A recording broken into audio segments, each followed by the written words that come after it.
Welcome back to Terrified Tales, where the rain falls slow and the fear creeps in quicker.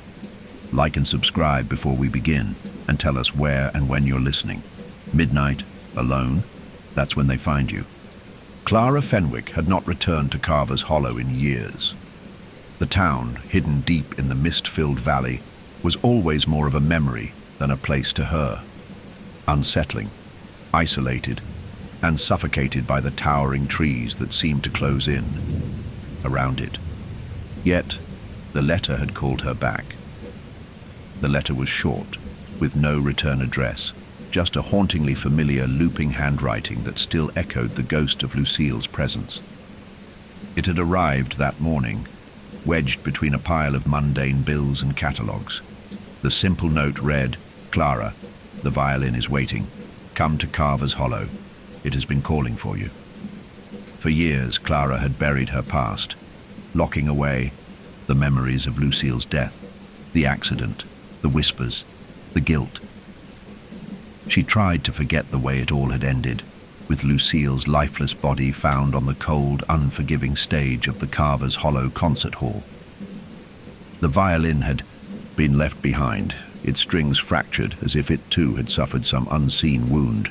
It was the last time Clara would ever touch that instrument. Or so she thought. Now, standing at the entrance to the hollowed-out town, the sound of her heartbeat was louder than the wind's howl. Her mind raced, clouded by unresolved emotions and fragmented memories. What was she even doing here? What was left to find? It had been 5 years since Lucille died, yet the weight of those years pressed down on her like a shroud. Every step felt like a return to something more than just a place. It felt like a return to a prison. The weather was as bleak as she remembered. Thick clouds covered the sky, blocking out any trace of sunlight. A damp mist rolled across the streets like a living thing, curling around the ancient stone buildings as if the town itself was exhaling a long-held breath. The town's eerie quiet was punctuated only by the faint creaking of old wooden signs hanging from dilapidated shops, gently swaying in the wind. A sense of dread settled in Clara's chest, as if something was watching her, waiting for her to make the wrong move. As she walked deeper into the town, the old concert hall loomed ahead, its broken windows and weathered stone walls serving as a reminder of what had happened all those years ago. The structure had not been touched since Lucille's death, though it seemed the town had forgotten its purpose. Clara's steps quickened, as though the building was calling her back. She was drawn to the antique shop first, a small, tucked-away building near the edge of the town square. The shop's windows were fogged over, casting a soft, ghostly glow onto the street outside. Clara hesitated for a moment before she pushed open the door, the sound of the bell above it startling in the stillness. Inside, the shop smelled of dust and aged wood. A familiar scent that almost made Clara feel as if time had stopped here, just as it had stopped for her after Lucille's death. The shelves were filled with curious relics, tarnished silverware, cracked porcelain dolls, faded photographs, and among them a violin. The violin stood on a pedestal under a glass case. The wood was dark and polished, almost unnaturally smooth, and the violin's strings were pristine despite the passage of time. Clara's breath caught in her throat. She recognized it immediately. This was the violin, the one Lucille had played, the one that had been part of their lives, their shared bond. But that bond was long broken. Vera Calder, the shop's owner, looked up from behind the counter, her wiry frame barely visible beneath a large shawl. Her face, wrinkled with age, was softened by the glow of the dimly lit shop. There was something unsettling about her eyes, a glint of recognition, like she had been expecting Clara. "Clara Fenwick," Vera said, her voice smooth like the creaking of an old door. "It's been a long time," Clara swallowed. "How did you—" "I knew you'd return," Vera replied, stepping out from behind the counter, her eyes never leaving Clara's. The town has a way of calling people back, especially those who have unfinished business. Clara's gaze fell to the violin again. Her chest tightened. Is this Lucille's? Vera nodded, a strange look crossing her face. It's been waiting for you. Waiting to be played once more. The words hit Clara like a physical blow. The violin had been locked away, untouched, since Lucille's death. How could it be waiting? The idea of touching it again felt wrong. Impossibly wrong. But the pull of the violin, of her sister's legacy, was undeniable. The need to understand, to resolve what had happened, was so overwhelming that Clara's fingers itched with the desire to reach out.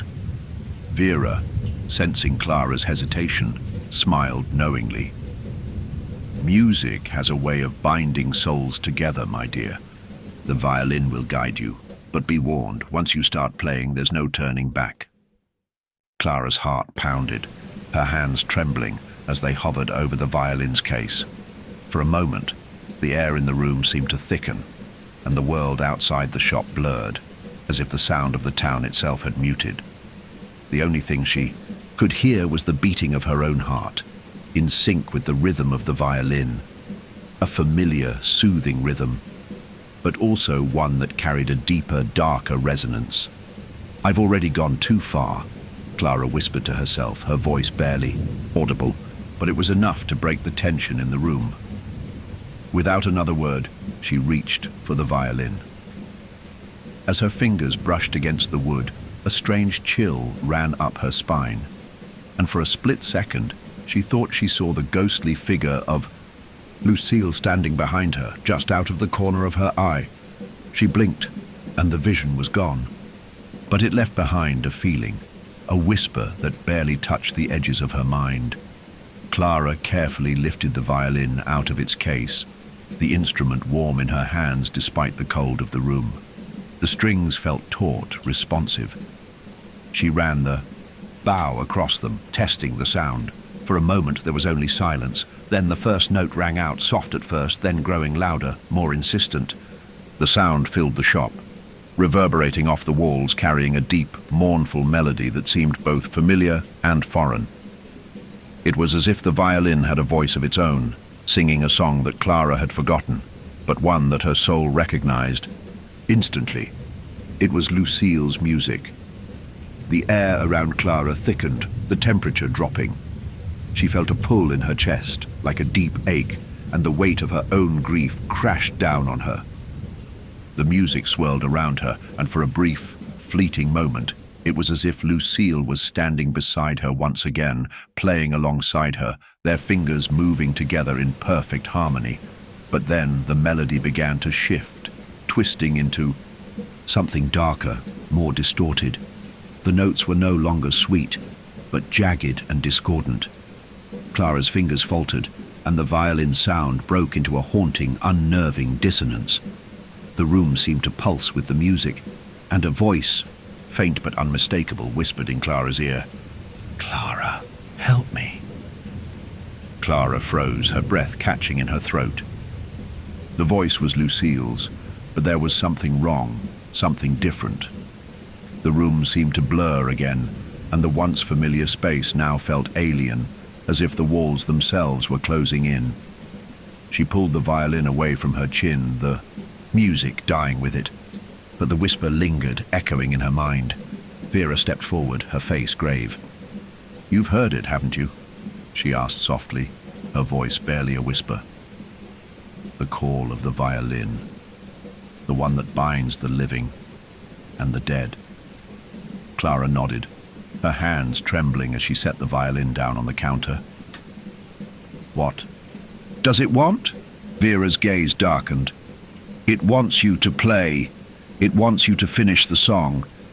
And then it will claim you."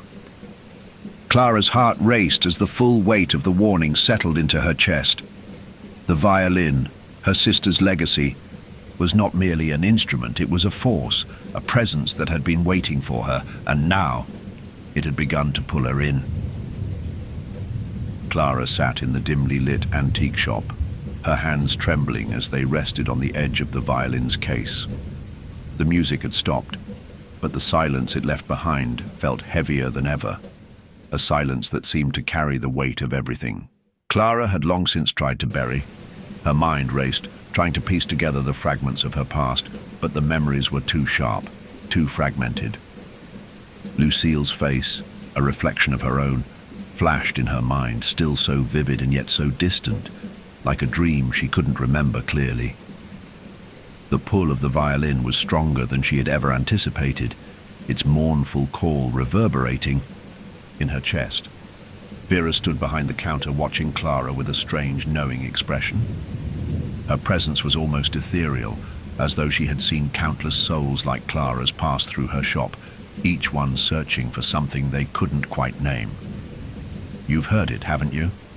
Vera asked, her voice low, like the whisper of an old song long forgotten. Clara nodded, her throat tight. "I heard Lucille, or I thought I did." She paused, staring down at the violin again. "But she's gone.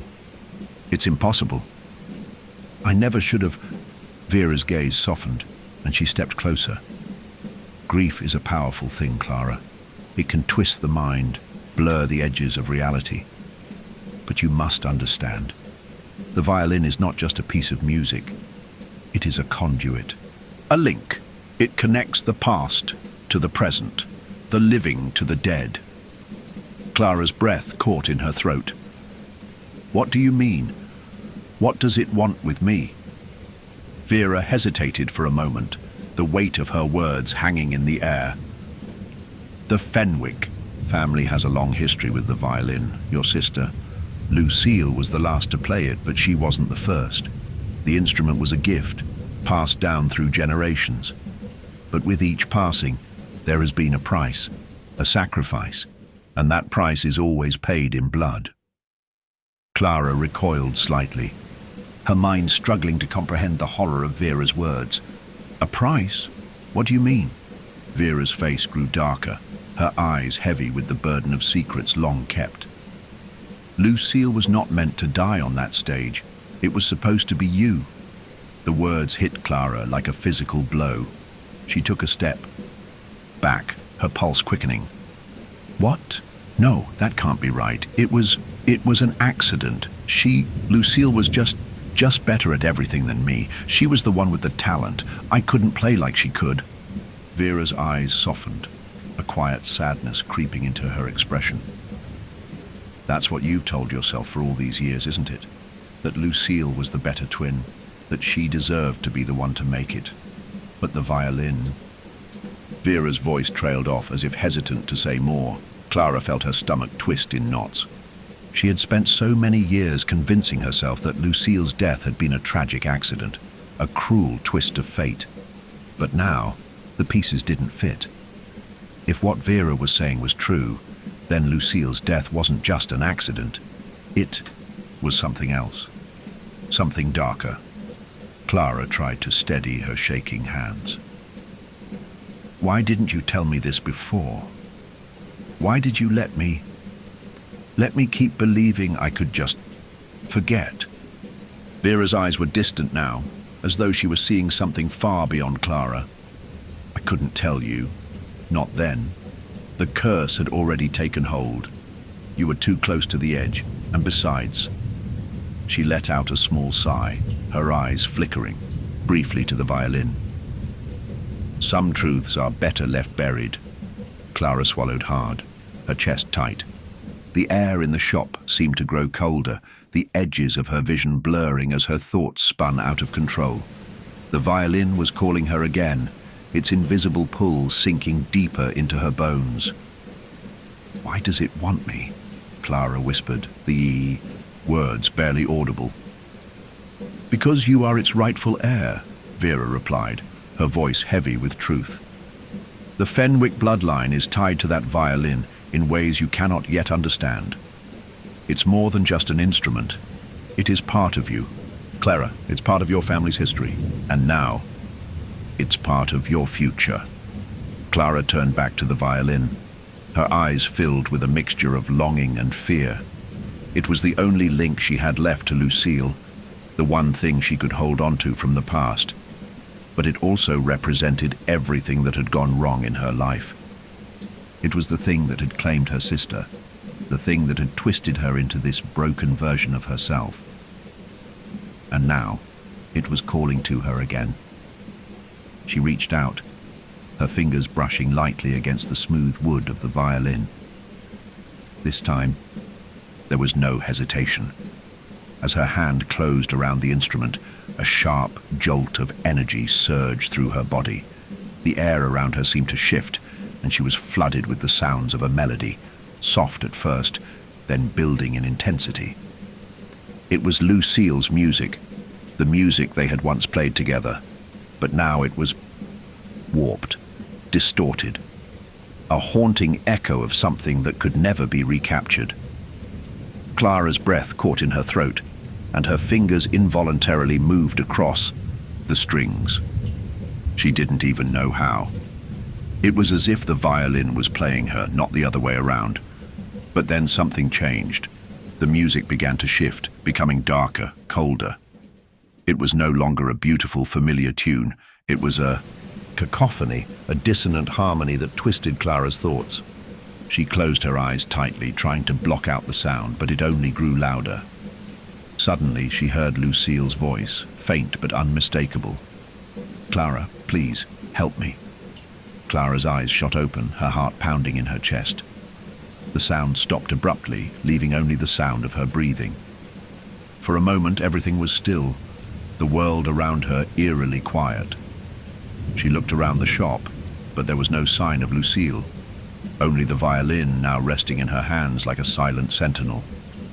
"Clara," Vera's voice broke the silence. "You have to stop. You're starting to hear it, aren't you? The call, the voice. It's not just Lucille anymore. It's something else. Something that has been awakened." Clara's grip tightened on the violin, the wood digging into her palms. The whispers of Lucille's voice still echoed in her mind, growing fainter with each passing second. She had heard it. The voice. The same one that had haunted her dreams for years. But now, it felt real. Too real. "You can't keep playing it," Vera warned, her voice strained. "The violin, it's not meant for you anymore. It's meant for the next generation of Fenwicks. You're not just playing music, you're playing with something far older, far darker than you realize." Clara stood frozen, her heart racing. She wanted to put the violin down, to walk away, but she couldn't. Something inside her refused to let go. The music, Lucille's voice, it all felt like a promise, like the answer she had been searching for all this time. "I don't care what it costs," Clara whispered, her eyes locked onto the violin. "I need to know what happened. I need to know why she's gone."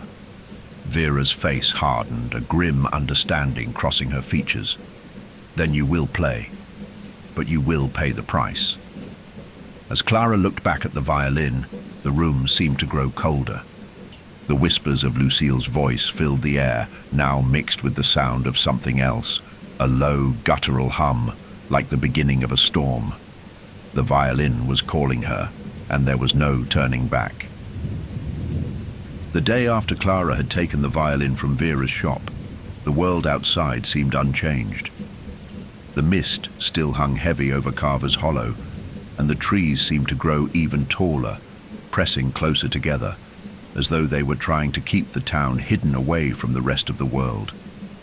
Clara moved through the streets like a sleepwalker, her mind filled with fragments of the melody she had heard and the lingering whisper of Lucille's voice. But despite the stillness of the town, there was a restlessness inside Clara, something gnawing at the edges of her consciousness. The violin, now placed gently beside her on the seat, was both her salvation and her curse. She had made the decision to take it, to seek the answers that had eluded her for so long. But the weight of that decision was starting to settle in her bones like a constant ache. As she returned to the small cottage she had rented just outside the center of town, Clara's thoughts kept circling back to what Vera had said. The violin is not meant for you anymore. Those words echoed in her mind like a warning, a truth she was reluctant to face. If the violin was no longer hers, then whose was it? And why had it called her back now, after all these years of silence? Clara had always been drawn to music, the way it could carry emotion and memory with it. When she and Lucille were children, they played together, each note an unspoken bond between them. Music had been their language, their refuge. But now, the violin had become a key to something darker, a door that led her deeper into a web of grief and guilt. Clara sat in her small living room, the violin resting in her lap, its polished wood gleaming in the dim light. The town outside was as quiet as always, the occasional distant sound of wind rattling the windows. But as Clara raised the violin to her chin, something changed. The air grew heavier. The silence became oppressive, as though the world around her was holding its breath. She began to play, her bow moving across the strings hesitantly at first. The familiar strain of a melody filled the room, but it wasn't the same song she had remembered. The notes, though clear, felt hollow, like a ghostly echo of something lost. And then, without warning, the music twisted, the once sweet melody turning jagged and erratic. Clara's fingers froze on the strings. Her heart skipped a beat. The room went still. Not just quiet, still, as if the very fabric of time had bent. Clara blinked, and in that moment, the world around her seemed to fade away. The walls of the room stretched and warped, and the once comforting space turned foreign, unfamiliar. In the haze of her vision, she could see something, a shadow moving just beyond her periphery. It was her, or at least the shape of her. Lucille's ghostly form flickered in and out of view, her face twisted in anguish. Clara, the voice, was faint, just a whisper on the edge of Clara's hearing. But it felt as though it were coming from everywhere, beneath her, around her, inside her. Clara, why didn't you save me? The word struck her like a physical blow. Clara's breath caught in her throat as the room darkened, shadows stretching toward her from the corners, pressing in on her from all sides. The violin strings vibrated with an eerie hum, the melody now utterly beyond her control. It was as though the instrument was playing itself, feeding off the raw emotions she had buried for so long. Lucille, Clara whispered, her voice shaky. She dropped the violin onto the chair beside her, her hands shaking. It wasn't real. None of it was real. The ghost of Lucille, the haunting melody, it was all a product of her grief, her desperate desire to understand what had happened to her sister. But deep down, Clara knew something had changed. The music wasn't just a memory. It wasn't a simple song anymore. It had become something far more dangerous. It was a conduit, and it was reaching for her. Clara stood up quickly, almost stumbling as she backed away from the violin. The shadows in the room seemed to draw closer, flickering as though they had a life of their own. She didn't know how much longer she could stay in this house, in this town, with this weight on her chest. The violin called to her, but every time she reached for it, the music twisted deeper into something that made her heart race with terror. She couldn't let it consume her, not like it had Lucille. As she gathered her things and prepared to leave the cottage, Clara's eyes fell on the window, and for a split second, she thought she saw Lucille's figure standing just outside. The image was fleeting, disappearing into the mist like a wisp of smoke, but it sent a chill through Clara's body. She shoved the violin into its case and slammed the door behind her, the stillness of the house now feeling suffocating. She needed answers, but she also needed to get away from the instrument for a while, to find some semblance of peace before she lost herself completely. Clara had no idea where she was going, but she knew she couldn't stay in the house any longer. The weight of the violin's curse, the echoes of Lucille's voice, and the oppressive silence that seemed to seep into every crack in the town. Everything was closing in on her. As she walked through the misty streets of Carver's Hollow, her thoughts began to spiral. What was happening to her? Why was the violin calling her back now, after all these years? And most importantly, what had Lucille meant by the words, "Why didn't you save me?" The more she thought about it, the more Clara realized she had never truly understood what happened to her sister. She had always believed Lucille's death was an accident, an unfortunate fall during a rehearsal, an unexpected slip in the concert hall that took her life. But now, with the violin in her hands and the strange visions and whispers in her mind, Clara wasn't so sure anymore. The violin wasn't just a reminder of Lucille. It was a connection to something darker, something far more complex than Clara had ever imagined. It was the key to a mystery that went beyond her sister's death. It was a puzzle, and Clara had to put the pieces together. But as she walked through the fog of Carver's Hollow, one question lingered in her mind. Was she willing to risk everything to find the truth? And was she prepared for the consequences? As she reached the outskirts of town, Clara stopped near the overgrown cemetery, the same cemetery where Lucille had been buried. The tombstones were cracked and worn, many of them covered in ivy and moss. Clara stood in front of her sister's grave, her heart heavy with emotion. She could feel the weight of Lucille's absence in the air, like a presence just beyond her. "Reach! I'm sorry, Lucille," Clara whispered, her voice trembling. I didn't know. But as she stood there staring at the gravestone, Clara couldn't shake the feeling that Lucille's spirit was still watching her, waiting for her to uncover the truth. And somewhere deep inside, Clara knew that she was getting closer. The following day, Clara found herself standing in front of the concert hall. It loomed ahead like an abandoned relic of the past, its tall, broken windows staring down at her like hollow eyes, watching her approach. The place that had once been, filled with the resonance of music, the echo of applause, was now a tomb. A place where the last song had been played, the last performance held, and the last breath had been taken. Clara hesitated, the weight of her grief pressing down on her chest. She could feel it in the pit of her stomach, the unmistakable pull of the hall, as if it had always known she would return, as if the walls themselves were alive, waiting for her to step inside and face whatever had been left behind.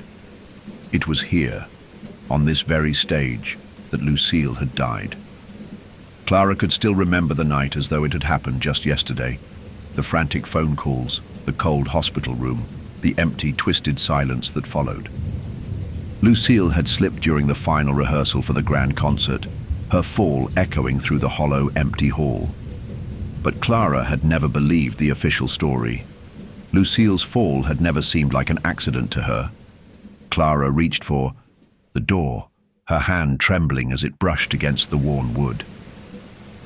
The door creaked open, and a gust of cold air swept through the space, sending a shiver down her spine. The hall was bathed in shadow, the light from outside barely reaching the interior.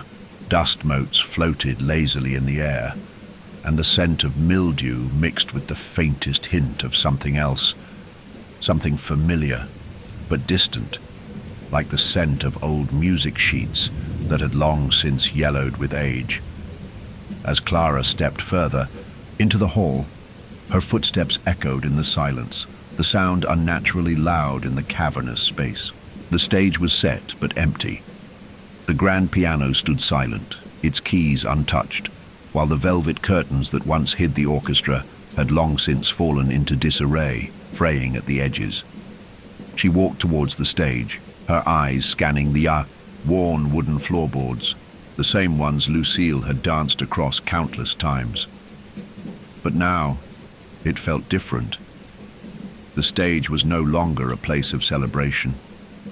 It was a place of mourning, a place where something had been left behind, something unresolved. Clara felt the weight of it, an oppressive force that seemed to press down on her chest with each step. At the edge of the stage, Clara noticed something strange, an old family portrait, framed in tarnished gold, lying face down. It was hidden in the corner, as though someone had tried to conceal it. She picked it up, brushing away the dust, and turned it over. The image was faded, but Clara could still make out the figures. Her grandmother, dressed in an elegant gown, stood beside Lucille as a young child, a proud smile on her face. But the other figure, the man standing next to Lucille, was not one she recognized. His face was partially obscured by the shadows of the photo. But Clara could make out the dark eyes, the gaunt features. He seemed almost out of place, like an intruder in the frame, someone who shouldn't belong. A sense of unease washed over Clara as she stared at the photo. She had never seen this man before, yet his presence in the portrait felt familiar. And that was what unsettled her the most. The feeling that she had known him in another time, in another life. She set the portrait down gently and stepped back, her heart pounding. The air in the hall felt thicker now, charged with an energy she couldn't explain. It was as though the walls were closing in on her, as though the building itself were alive, watching her, waiting for something to happen. Clara felt a cold draft at her back, and when she turned, her breath caught in her throat. At the far end of the hall, near the grand piano, there was a figure, just a shadow, but unmistakably human. For a brief moment, Clara thought it was Lucille, standing in the same place where she had always stood during performances, her back to Clara as she readied herself to play. But when Clara took a step forward, the figure vanished. The space was empty again, the shadows falling long across the floor. Clara froze, her heart hammering in her chest. She could have sworn she had seen someone standing in the exact spot where Lucille had once rehearsed. But now, it was just the hollow silence of the concert hall, as empty and cold as it had ever been. The violin, still resting in Clara's bag, seemed to hum faintly in response to the presence in the room. She reached for it, her fingers trembling as she pulled it out, the weight of it feeling heavier than before. The music had called to her last night, but now it was as though the hall itself had joined in the symphony, its walls reverberating with an unseen, unspoken song. Clara closed her eyes, her fingers brushing over the strings. She could almost hear the melody again, the one that Lucille had once played. But it was different now. The notes were twisted, discordant. They weren't her sister's music anymore. They were the echoes of something darker. For a moment, she couldn't move. She couldn't breathe. It felt as if the very air around her had thickened, pressing down on her chest. And then she heard it. Soft at first, a barely perceptible sound, but growing louder with each passing second. A violin, a faint, ghostly tone, as though it were playing in the distance. It was so familiar, so unmistakable, that Clara's heart skipped a beat. But when she turned, there was no one there. No violinist, no audience, just the shadowy remains of the hall, whispering the song that Clara could no longer escape. The sound grew louder, now unmistakable, reverberating through the walls of the hall. Clara closed her eyes again, overwhelmed by the growing sense that Lucille was here in the hall with her, playing her song. But as she listened, Clara realized with a shudder that it wasn't Lucille's music she was hearing. It was something darker, a twisted, contorted version of the melody, a version that had been corrupted over the years, poisoned by the very presence of the violin itself. The sound was drawing closer, and with it, an icy chill swept through the air. Clara opened her eyes, but the source of the music was still hidden, just out of reach. A new sense of terror gripped her, and her instincts screamed at her to run, to leave the hall, but her feet remained rooted to the ground. The shadows in the corners of the hall seemed to lengthen and stretch, creeping towards her like living things. The violin's haunting song reached a fever pitch, and Clara felt as though she were drowning in it, pulled into a space where nothing was real and everything was distorted. The figure at the end of the hall reappeared, this time clearer, standing beneath the broken chandeliers. It was Lucille, or at least it looked like her, but her eyes were black, empty voids, staring directly at Clara with a cold, hollow gaze. Clara. Lucille's voice echoed, but it wasn't her sister's voice. It was a whisper, a low, unnatural murmur, a sound Clara couldn't place. Clara's heart clenched in her chest. Lucille. But the figure didn't move. The music continued to swell, louder now, filling the entire space. Clara's mind teetered on the edge of madness as the violin's notes wrapped around her, and she realized with a sickening clarity that the music was no longer coming from the instrument in her hands. It was coming from all around her. And then, the figure took a step forward, its eyes locked onto Clara, its face twisting into something grotesque. The moment it moved, the violin strings snapped in unison, and Clara was plunged into a silence that felt like a scream, a hollow, oppressive soundlessness that swallowed the room whole. The hall was empty again, silent, except for the steady beat of Clara's own heart. The days that followed felt like a blur to Clara. The concert hall, the figure, the twisted violin music, it all hung over her like a suffocating fog, pulling her further into a reality that was slipping beyond her grasp. The town of Carvers, hollow, once so familiar, now seemed like a foreign land. She couldn't remember the last time she had left the house, couldn't recall the last time she had spoken to anyone. The only thing she could hold on to was the violin, the instrument that seemed to pull her in with a force that felt both unnatural and inescapable. That night, Clara sat alone in her cottage, her hands trembling as they rested on the violin. It lay across her lap, its polished surface catching the faint light of the room's single lamp. She hadn't dared play it since that terrible night in the concert hall, but the urge to pick it up, to play it, gnawed at her from the inside. Every time she tried to distract herself, every time she tried to focus on something else, the violin's call became louder. She couldn't ignore it anymore. The house was cold, the only sound the faint rustling of the wind outside, but it felt as if there was something else in the room with her. Clara's breath quickened. Her hands shook as she reached for the violin. The strings felt hot to the touch as she placed the bow against them. The feeling was wrong, but she couldn't bring herself to stop. As her bow scraped across the strings, the first note sounded, soft, hesitant. And then, just as before, the music began to build, twisting into something unrecognizable, a discordant, jagged echo of what had once been beautiful. But something was different this time. The violin wasn't just responding to her, it was leading her. The bow moved on its own accord, and Clara's fingers followed, guided by an unseen force. A whisper filled the room, soft, barely audible at first, like a voice carried by the wind. Clara. It wasn't Lucille's voice this time. Not entirely. The voice sounded familiar, but there was something about it that made Clara's skin crawl, as though it was speaking from a place where time had no meaning. Clara, you need to listen.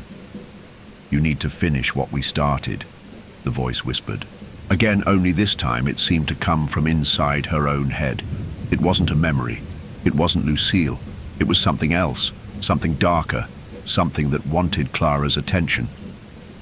Clara's heart raced, and the bow faltered, the strings screeching in a high-pitched wail that seemed to reverberate through the walls. She dropped the violin onto the chair beside her, gasping for air. Her pulse pounded in her ears, and for a moment she thought she might faint. The room spun around her, the shadows in the corners stretching and twisting like living things. Who are you? Clara whispered, her voice trembling. The silence that followed was thick and suffocating. Then the voice returned, this time more distinct, more pressing, as though it had been waiting for her to ask. "I am the thing that binds you to the violin," it hissed. "I am the one who calls you, who waits for you. You cannot escape me." "Clara, not now, not ever." The words froze Clara in place. She tried to scream, but no sound escaped her lips. She had been warned before, by Vera, by the strange, twisted music in the concert hall. But this was different. This was real. This was something alive, something that had been inside her all along, whispering, waiting to break free. Clara's mind raced, but she could no longer think clearly. The voice was taking over, filling every corner of her mind with its dark promises. It had been in the music all along, pulling her closer, inch by inch, until she could no longer distinguish between what was real and what was a hallucination. But one thing was certain now. It was no longer just the violin calling her.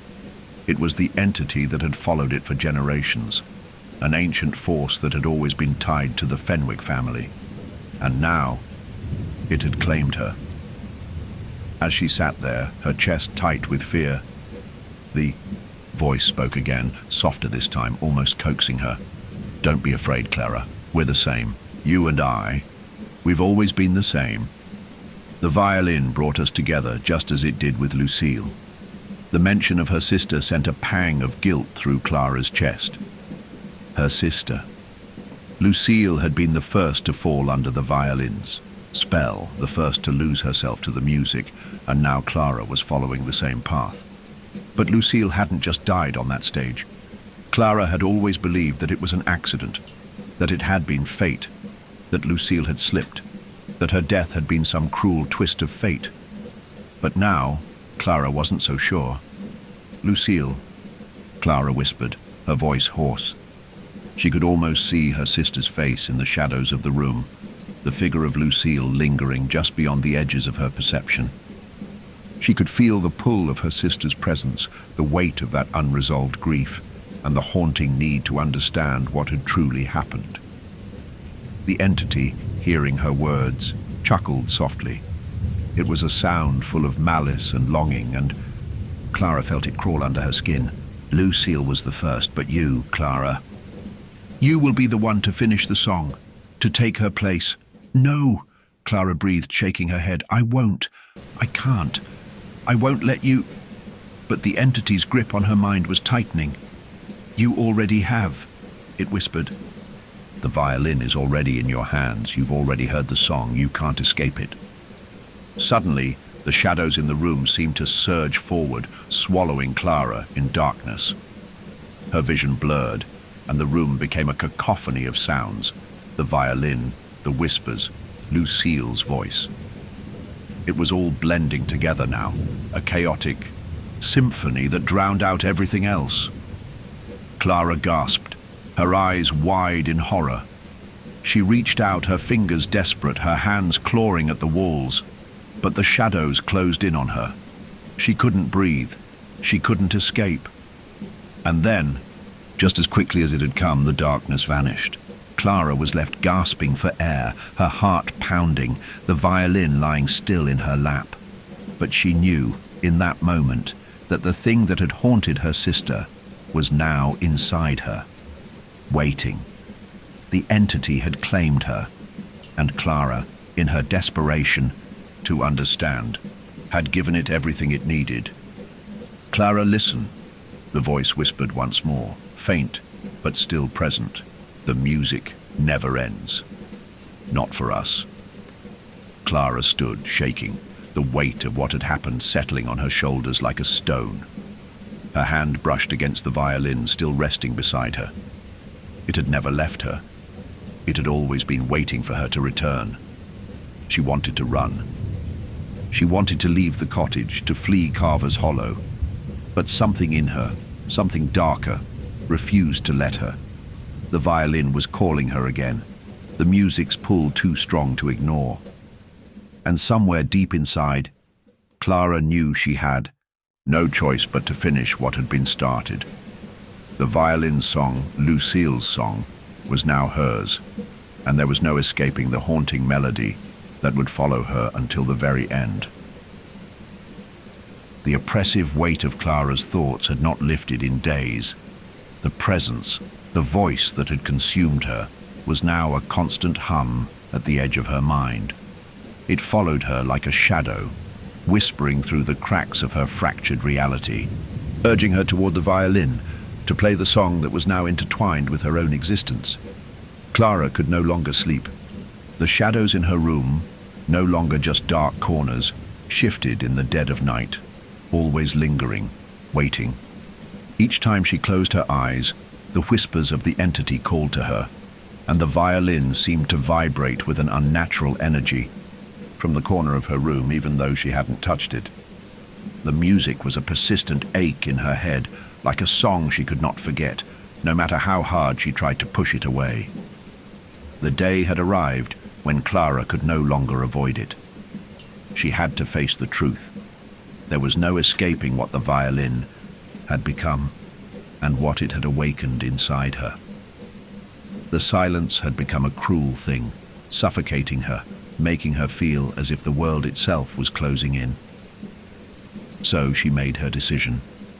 She would go back to the concert hall, to the place where Lucille had fallen, to confront whatever it was that had taken her. The town felt different now. The mist was thicker, darker, as though it had crawled out from the earth itself to claim Carver's Hollow.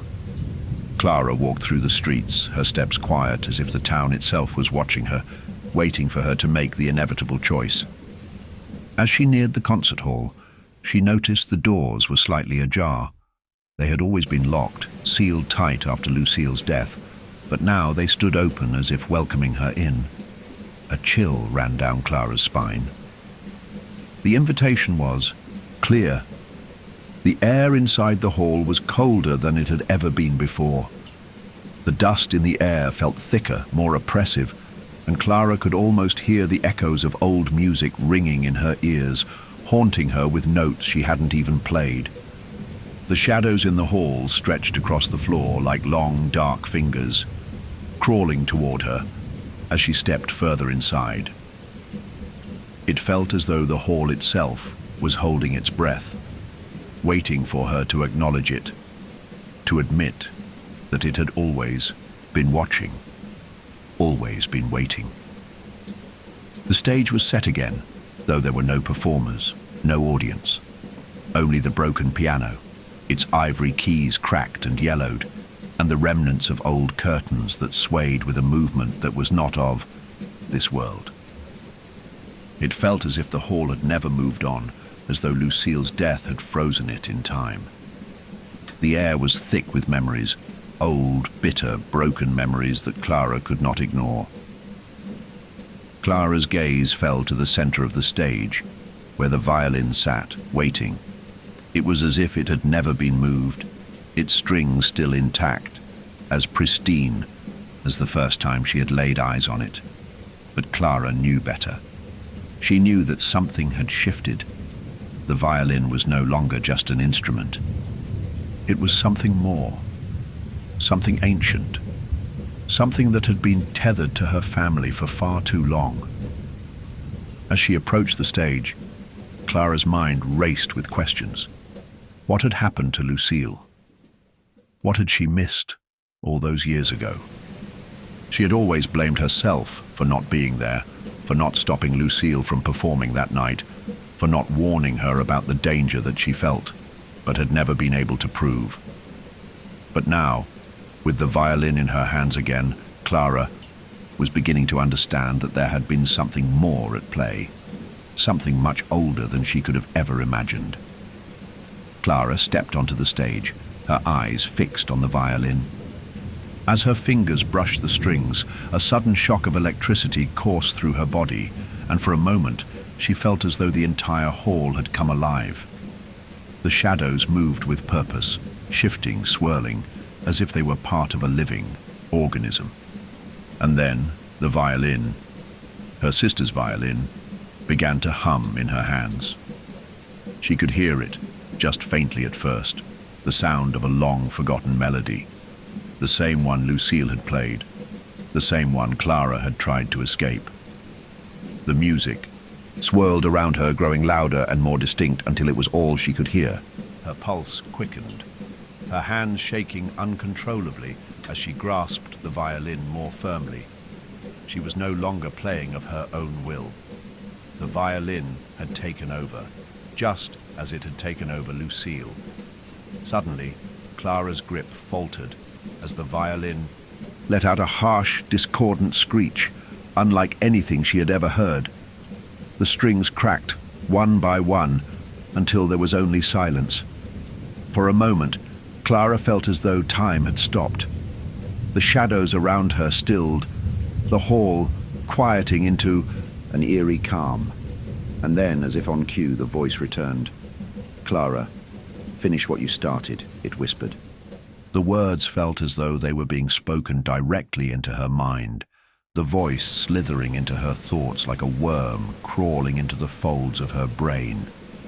Clara's chest tightened. The voice was unmistakable now. It wasn't just the entity. It was Lucille's voice, distorted, twisted by the same force that had claimed her life. And now it wanted her. It wanted Clara to take her place, to finish the song that had started so many years ago. With trembling hands, Clara examined the violin again. The once pristine strings were now snapped, but the tension in the air remained. It was as if the instrument itself were waiting for something, waiting for her to fulfill its terrible purpose. For a moment, Clara could hear nothing but the heartbeat in her chest, a deafening drum that drowned out the world around her. And then, like a flash of lightning cutting through the darkness, a vision overtook her. A vision of Lucille standing on the stage once more, her face as pale as the moon. But this time, she wasn't smiling. She wasn't playing. Lucille's eyes were wide with terror, her body frozen, trapped by something Clara couldn't understand. "Help me, Clara!" Lucille's voice cried out, echoing in the darkened hall. But this time, it was no longer just a plea. It was a demand. Lucille wasn't asking for help. She was demanding that Clara finish what had been started, that she join her in the same fate. The voice grew louder, more insistent. Finish the song, or be swallowed whole. Clara's hands trembled as she reached for the bow, a strange compulsion pushing her forward. The air around her seemed to tremble, the shadows pressing in tighter, closing her off from everything outside. She placed the bow on the broken strings, and for a moment it felt like the entire hall held its breath. The music began to play again, but this time it was no longer Lucille's melody. It was a dissonant, twisted version of it, corrupted and maddened. The strings beneath the bow snapped and twisted as Clara played, but she couldn't stop. Each note was a scream, each passing second dragging her deeper into the abyss. The music was no longer beautiful. It was madness, and Clara was lost in it. Her mind raced as the violin pulled her further into the chaos. She was losing herself, the darkness threatening to swallow her whole. The whispers, the voices, the shadows, they were all around her, pulling her deeper as though they were drowning her in a sea of sound. The shadows were no longer just in the corners of the room. They were inside her mind, wrapping around her thoughts, distorting them. Clara. The voice of Lucille was no longer a whisper. It was loud. It was sharp. It was real. You cannot escape it. The song, the curse, it's in your blood now. You are just like me. You always were. Clara's fingers faltered, and with a final, sharp screech, the violin went silent. The air in the hall stilled. The shadows paused. For a brief moment, there was only the sound of her ragged breath and the heartbeat of the violin inside her. But then, nothing. The silence was deafening, and Clara knew, in the deepest part of her soul, that the violin had claimed her. The silence that followed Clara's impromptu performance in the concert hall was suffocating. The echoes of the broken music clung to her ears, a reminder that what had been unleashed could never be undone. Every breath she took felt heavier, as though the very air in the hall was thick with something that didn't belong, something that was slowly taking over her mind. The violin, still in her hands, felt heavier than it had ever been, its wood now cold and alien. It was as though the instrument had become a part of her, bound to her soul in a way that was impossible to untangle. Clara's mind raced. She had come to this place seeking answers, hoping to uncover the truth behind Lucille's death, behind the curse that had haunted her family for generations. But now, after playing the violin, after hearing the voice, after feeling the weight of the darkness that had consumed her, it was clear that the answers were not going to be easy to find. She could feel the presence of something ancient, something insidious, lurking just beneath the surface, ready to claim her fully. The hall, once a place of grandeur, now felt like a tomb. Every corner seemed to close in on her, every creaking floorboard a reminder that the past had a way of never letting go. She needed to get out. She needed to escape before the shadows completely overtook her. But as Clara turned to leave, she noticed something she hadn't seen before. At the far end of the hall, near the rear stage entrance, there was a door, one that had always been hidden behind the faded curtains. Curiosity gnawed at her, a sensation that felt both foreign and familiar. The door was partially ajar, as though something, was beckoning her to come closer. Clara hesitated. She knew she should leave. She knew that whatever lay behind that door was likely more dangerous than anything she had already encountered. But her mind was clouded, her thoughts scattered, and the pull to uncover the unknown was irresistible. She stepped toward the door, her footsteps echoing in the otherwise still hall. As she pushed it open, she was greeted by a narrow staircase that spiraled downward into the dark. The air smelled musty and stale, a far cry from the music-filled space she had just left. The faintest sound, like the rustle of paper, seemed to drift up from the shadows below, as though something was waiting, hidden, down in the depths. The stairs creaked under her weight, each step a reminder that she was descending into something much darker than she could have imagined. The flickering light from the hall above barely illuminated the descent, casting long, distorted shadows that danced on the walls like twisted specters.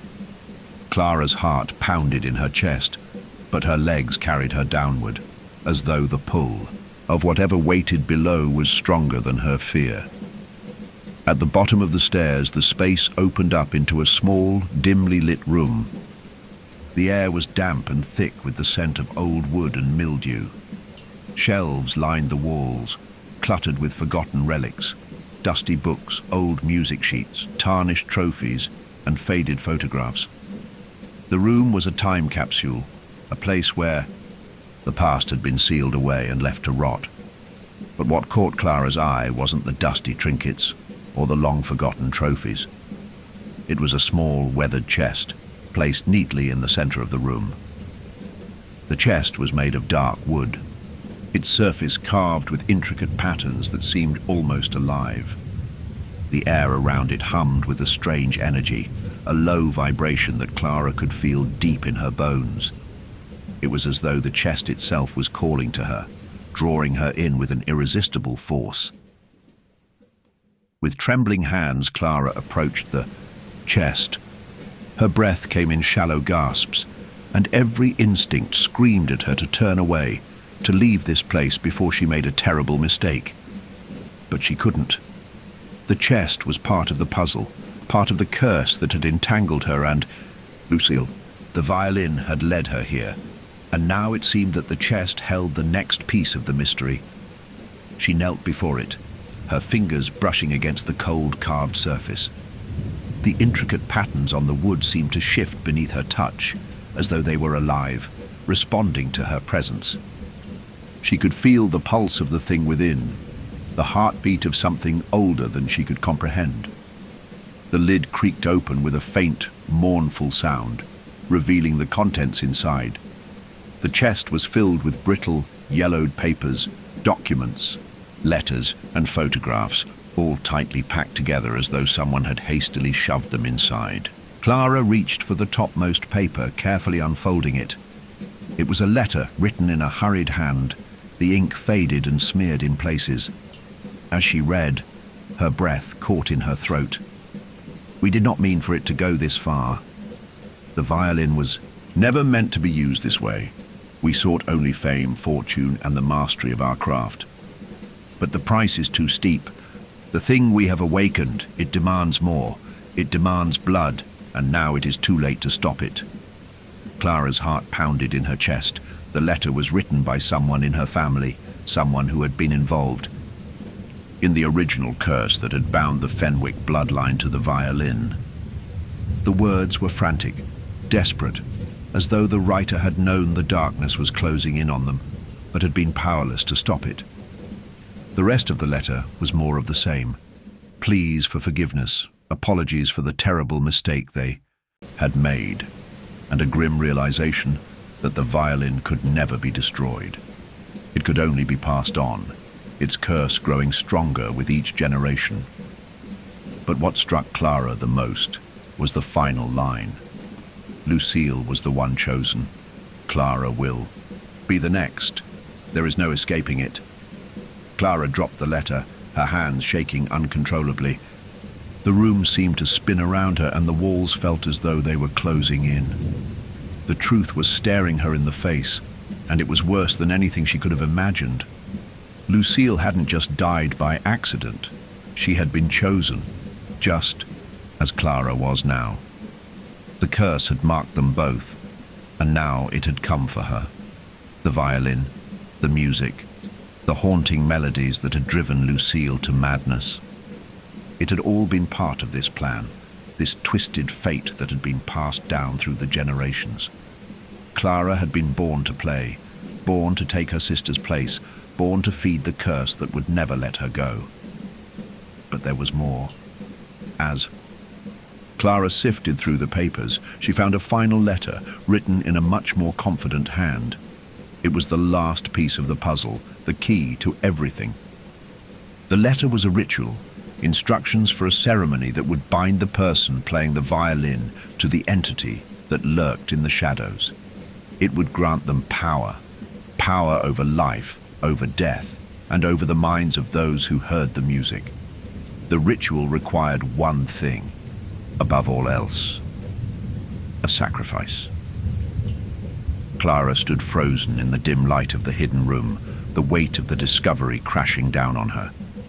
She understood now. The violin hadn't just taken her sister. It had taken everything. It had claimed Lucille, and it would claim her too unless she did something to stop it. But what could she do? How could she fight a force that had been feeding on her family for generations? As the words of the ritual echoed in her mind, Clara knew one thing for certain. The truth was no longer enough. The violin would not be satisfied until she had given it what it wanted, and it wasn't going to wait much longer. Clara had not slept in days. The room, the chest, the letter, everything blurred together into a cacophony of dread and confusion. She couldn't escape the words. Lucille was the one chosen. Clara will be the next. The truth had been laid bare. Before her, a cruel revelation, but it was too much to process, too overwhelming to absorb. The weight of her sister's fate pressed down on Clara, suffocating her with guilt and fear. She had always believed that Lucille's death had been an accident, but now Clara understood. It hadn't been an accident. It had been the first step in the dark ritual, a ritual that began with one Fenwick and ended with another. The violin wasn't just an instrument, it was a weapon, a vessel for an ancient force that had consumed her family for generations. And now it was her turn to be claimed. The violin was calling to her again. Its presence was undeniable, like a dark, invisible thread pulling at her very soul. Clara had tried to fight it, to ignore it, but the more she resisted, the stronger the pull became. She couldn't escape it. The song, the melody that had once been a part of her and Lucille, was now a bitter reminder of what she had lost. The entity inside the violin wanted her to finish what Lucille had started. It wanted her to play, to complete the cursed symphony that had begun so long ago. Clara's mind was a whirl of conflicting emotions, fear, anger, guilt, but above all, a deep, gnawing sense of inevitability. She was trapped in this web, caught in the same cycle of fate that had claimed her sister. There was no escape. She was going to play. She had already played, after all. The first note had been struck. The first step had been taken. And so, Clara made the only choice she felt was left. She would confront it. She would confront the entity that had taken Lucille and threatened to take her as well. She couldn't let it win. She couldn't let it consume her. It was late in the evening when Clara found herself standing once again before the concert hall, the place that had become a symbol of everything that had gone wrong. The doors to the hall were still ajar, as though inviting her in, as though it had always known she would return. The very air around her seemed to thrum with an energy that felt like a heartbeat, unsteady, erratic, but undeniably alive. The hall was as it had been when she left, silent, still, haunted by the memory of Lucille. The stage was empty, but Clara could feel the presence of something lurking just out of view, something that was waiting for her. The shadows in the corners of the room stretched and writhed, alive with the same malignant force that had claimed her sister. The violin was still there, resting on its stand, its dark wood glistening in the low light. Clara approached it slowly, her heartbeat quickening with every step. She felt the familiar coldness in her hands as she lifted it, as though the violin was drawing her in, pulling her toward the inevitable. Her fingers hovered over the strings, trembling. The whispers began again, faint at first, like the rustling of dry leaves. But this time, they grew louder, more insistent. "Clara, it's time. Finish it." The voice, Lucille's voice, drifted through her mind like a dark melody, but it was not the Lucille Clara remembered. This was a different Lucille. This was the Lucille who had succumbed to the curse. This was the Lucille who had become a vessel for the darkness that had plagued their family. Clara closed her eyes, willing herself to stay calm. But the fear rose in her chest like a tide, drowning out all reason. She was standing on the edge of something she couldn't fully understand, something that was slipping through her fingers, something beyond her control. And yet she knew she had no choice but to play. The first note came like a whisper, soft and haunting, barely audible. Against the heavy silence of the hall, the violin hummed under her fingers, its resonance filling the space with a vibration that rattled her bones. The music was no longer hers. It was something else, something ancient, something that had a mind of its own. It was the entity. It was taking over. Clara's heart pounded as the music swelled, each note growing louder, more insistent. The melody was the same one Lucille had once played, the same one that had haunted Clara's dreams. But now, it was different. It was distorted, twisted.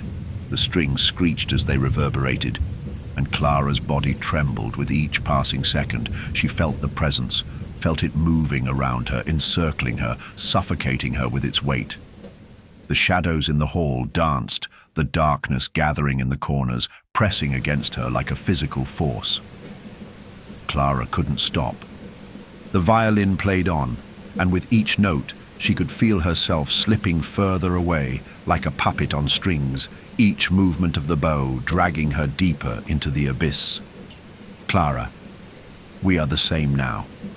You are mine." The voice was stronger, now closer.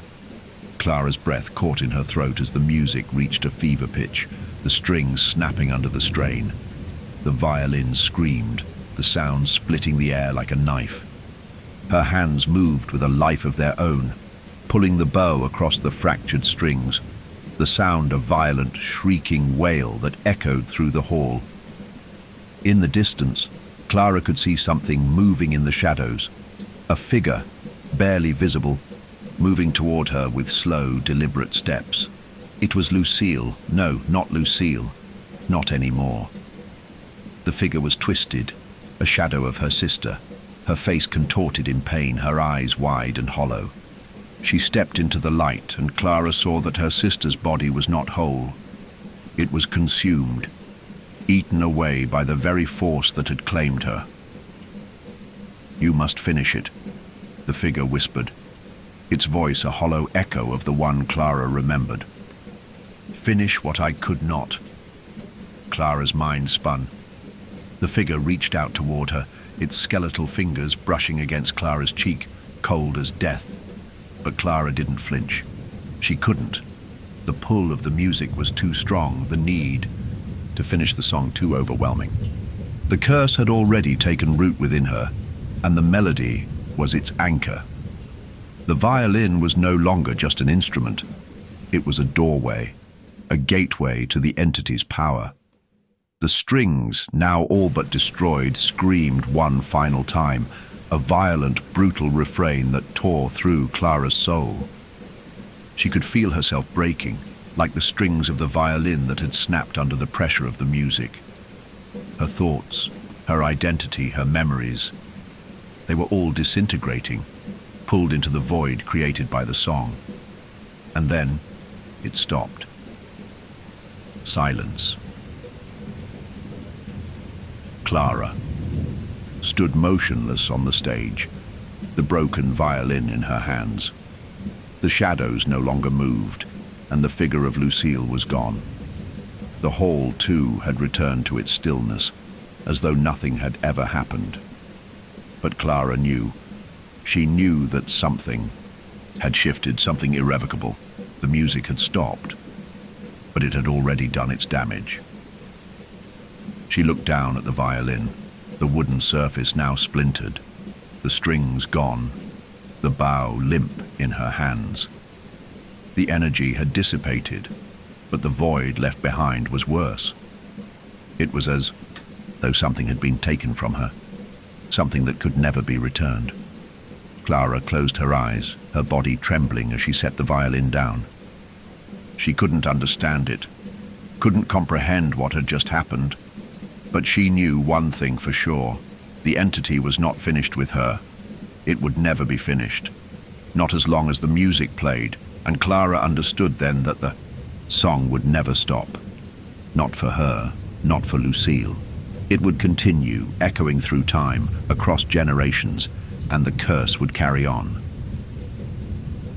Clara stood alone on the stage, the violin resting silently at her feet, its strings broken and its wood marred by the frenzy of the final notes. The hall, once an oppressive sea of shadow and music, had returned to its still, abandoned state. The echoes of her sister's voice still reverberated in the silence, but Clara's mind was too far gone to grasp it fully. She had played the song. She had faced the presence that had haunted her family for generations, and yet the world around her felt hollow, distorted. The silence now felt suffocating, as if the air itself had thickened with the weight of what she had just unleashed. Her heart raced, but there was no release. The tension in her chest had only grown tighter. She should have felt relief. The violin, the music, it was done. But she didn't feel free. Instead, it was as if something inside her had unraveled, as if the act of finishing the song had torn open a part of her that she couldn't put back together. She stumbled away from the stage, her legs weak beneath her. Her breath came in shallow gasps as she tried to calm herself, to make sense of what had happened. But the harder she tried, the more confused and broken she felt. Every step she took felt like she was walking through a fog, unsure of what was real and what was the twisted reflection of her own mind. Lucille. Her sister's name escaped her lips in a whisper, as if calling her would bring the answers she so desperately needed. But Lucille wasn't there. No one was. The hall was empty, still, silent, except for the distant echoes of the violins, wailing notes that haunted her like a curse, never letting her forget. The shadow that had stood before her in the hall, the twisted figure of her sister, it was gone. But Clara felt her presence everywhere, lingering like a cold, unseen hand upon her shoulder. The violin had been destroyed, yet it felt like the music had only just begun. As Clara exited the concert hall and stepped into the oppressive silence of Carver's Hollow, she noticed something strange. The mist that had once clung to the streets now swirled around her in thick clouds, almost like it was alive, shifting and curling with unnatural movement. She looked up at the sky, but the grey clouds had only grown darker, more menacing, as if the town itself were conspiring against her. She didn't know how long she had been in the hall, but the sun had long since disappeared. The town was a ghost town, the streets eerily still. It felt as if the world had held its breath during her performance, and now, with the final note struck, it was exhaling all the darkness it had been keeping inside. Clara turned down the familiar streets, her feet moving on autopilot as the town unfolded before her. It looked the same, but she knew better. The town had changed. Everything had changed. There was no longer the sweet, unbroken memory of her childhood, no longer the innocence that once hung in the air. The darkness had seeped into Carver's Hollow, and it was now part of her, a part of the curse that had been placed upon her family long before she was born. She made her way back to the cottage, the place where she had tried to seek refuge after everything had fallen apart. But it no longer felt like a safe haven. The door creaked open, and as Clara stepped inside, the weight of the house seemed to press down on her, as if the walls themselves had grown heavier in her absence. Her gaze flickered to the violin case still resting on the chair where she had left it, untouched. It no longer felt like just an object. It was a living thing, a presence that could not be denied. It was then that she heard it, the whisper of the violin again. But this time it wasn't the familiar song. It was wrong, distorted, a mournful, agonized hum, the notes twisted in ways Clara didn't recognize. The sound vibrated in her chest, pulling her closer to the case, making her heart race as her feet carried her toward it without her consent. She opened the case slowly, but the violin was gone. For a moment, Clara stood in shock, her eyes scanning the empty case. Her hands trembled, her mind unable to comprehend what she was seeing. It had been there only moments ago. She had left it on the chair, still broken, still waiting. But now it was gone, as if it had never been there at all. Creeping sense of unease crawled up her spine. The violin had been destroyed. She had destroyed it. She had finished the song. There was nothing left to play. So why did it feel like she had only just begun? The whispers began again, low and insistent, crawling into her thoughts, gnawing at her sanity. Clara, you are the song now. She turned, sharply, her pulse racing. The shadows in the room had begun to twist and shift once more. They moved like something alive, stretching toward her, their edges jagged and distorted, as if they were trying to grab hold of her. The air grew colder, and Clara's breath came in shallow bursts. "It's not over, Clara," the voice echoed, coming from all directions at once. It was no longer Lucille's voice. It was the thing behind the violin, the entity that had lurked in the corners of her mind since she had first touched the instrument. The thing that had claimed her sister and now sought to claim her too. You cannot escape. You cannot stop it. You've already played the final note. You are bound to the music now. Clara's chest tightened as the shadows in the room deepened, surrounding her, wrapping around her thoughts, suffocating her. The music, the song, was inside her. She could feel it, the pull of it, the desperate need to finish it. It was calling to her, a dark thread woven through her very being. The violin may have been gone, but the music had taken root in her. It was no longer an external force. It was part of her soul. The shadows closed in around her, thick and suffocating. The cold air was almost unbearable now, pressing against her chest, tightening around her ribs. The room seemed to stretch and warp, the walls bending, the light flickering like a dying flame. And then the final revelation hit her like a blow. She understood now. She had known it in the depths of her mind all along, but she had been too afraid to accept it. The entity behind the violin, this ancient force, this curse, it was not simply tied to the Fenwick family, it was tied to her. She had been born for this moment, born to play, to finish the song, born to be consumed by the music.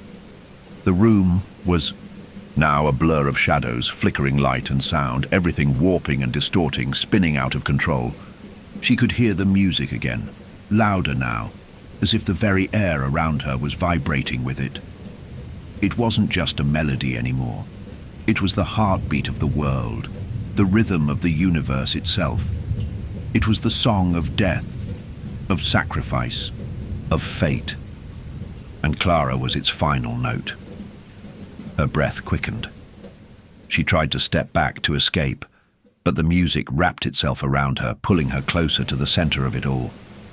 The shadows grew stronger, the walls narrowing until Clara could no longer move, could no longer breathe.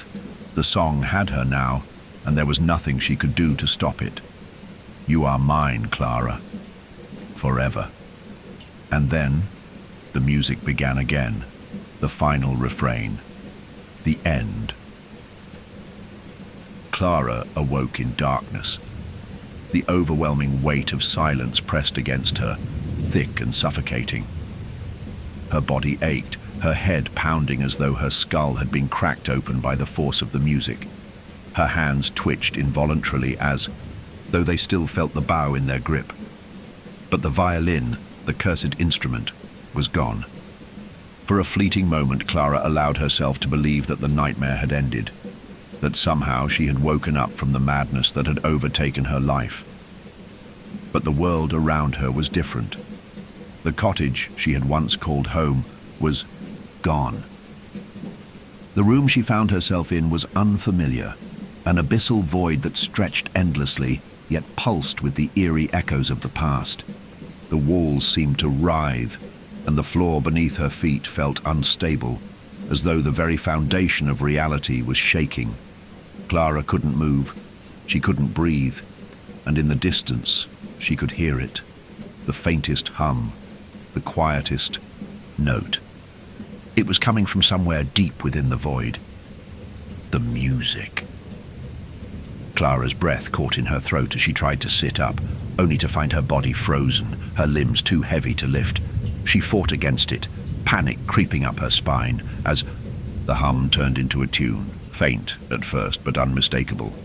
It was the violin, the same haunting melody that had once been Lucille's, the same dissonant, twisted version of the song that had played the night she had failed to save her sister. The notes echoed and warped, a violent reminder of the curse that had taken root inside her. The walls seemed to vibrate with the music, and Clara felt the floor beneath her feet tremble. She closed her eyes, squeezing them shut, trying to block out the sound, but the melody only grew louder, its twisted refrain pulsing through her body like a heartbeat. Every note felt like a knife, cutting through her soul. It was impossible to escape, impossible to stop. And then it happened. The darkness around her began to shift. The empty space, the nothingness, began to take form. Shapes and shadows emerged, slowly at first, then faster, until the air was filled with flickering images, faces, figures, specters. Clara gasped, the cold chill seeping into her very bones, As the apparitions moved closer, drifting through the air with no feet to walk on, no ground to stand upon. They were the spirits of the past, the souls lost to the violin, to the curse. They had all been here before. Now, they were coming for her. Lucille. Clara's voice cracked as she whispered her sister's name, but the figure that appeared before her was not Lucille. It was an empty shadow, a hollow version of her sister, her eyes wide and empty, staring directly into Clara's soul. It reached out, its hands skeletal, its fingers like claws grasping for Clara. She recoiled in terror, but the figure was faster, its hand closing around Clara's wrist, pulling her toward it. "Finish it, Clara." The voice echoed, not just in Clara's ears, but in her very thoughts, its words twisting inside her mind like a virus. The air thickened, becoming stifling, suffocating, as the spectral forms closed in around her. The whispers were now a chorus, a cacophony of voices all demanding the same thing: finish the song. Clara's eyes widened in horror as the room, the shadows, and the figures began to spin, the world tilting on its axis. She was falling, spiraling into the depths of an abyss she could not comprehend. The violin had called her back, drawn her into this place, this purgatory between the living and the dead. And there was no way out. The music grew louder, more insistent. Clara could feel it vibrating in her chest, in her very bones. The bow was in her hands again, though she hadn't seen it appear. Her fingers moved with a mind of their own, the strings trembling beneath the weight of her touch. The melody was hers to play now, but it wasn't her own. It was the song of the damned, the song of the curse. It had already taken Lucille, and now it wanted Clara. Clara fought against it, her breath ragged, her heart pounding in her chest as the music swelled to an unbearable crescendo. But her body no longer obeyed her. The violin's power had taken root so deeply within her that it had become a part of her. She could no longer tell where she ended and where the music began. A figure appeared in the distance, its silhouette dark against the shifting void. It was a man, his face obscured, but his presence was undeniable. His eyes gleamed with a cold, dark light, and Clara instinctively knew that he was the one behind all of this, the one who had started the curse, who had set the violin in motion, long before her family was born. "You," Clara gasped, her voice barely audible over the rising volume of the music. "You did this. You brought it all upon us." The figure stepped forward, his expression hidden, but his presence seemed to consume everything around him. "You think you can escape it? The song is eternal, Clara.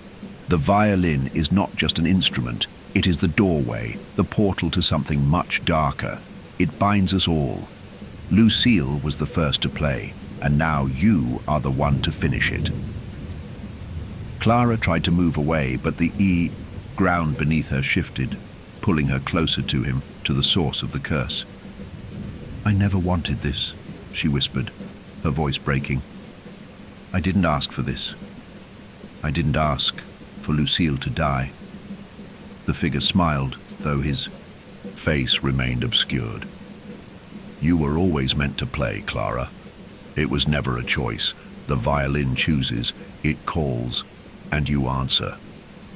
The music rose again, louder this time, the strings screeching with a violent, shrill wail that reverberated in Clara's skull. The spectres around her began to move again, their hollow eyes fixed on her, their mouths agape in silent screams. They were waiting, just as she had been waiting. The curse would never end. Not for Lucille, not for her. It was a cycle, an unbroken refrain that had been playing for centuries. And now it was her turn to take her sister's place. Clara's hands shook as she lifted the bow once more, her fingers moving automatically across the strings. But the music no longer felt like hers. It was something alien, something monstrous, that had taken over her body. She could hear the voices again, louder, demanding that she finish it, demanding that she play the final note. With trembling hands, Clara played. The music filled the void, so loud now that it drowned out everything else. The voices, the shadows, the man who had set the curse in motion. It was all consumed by the music. The final note rang out, echoing endlessly, and Clara felt it reverberate deep within her chest. She was no longer just a part of the music. She had become it.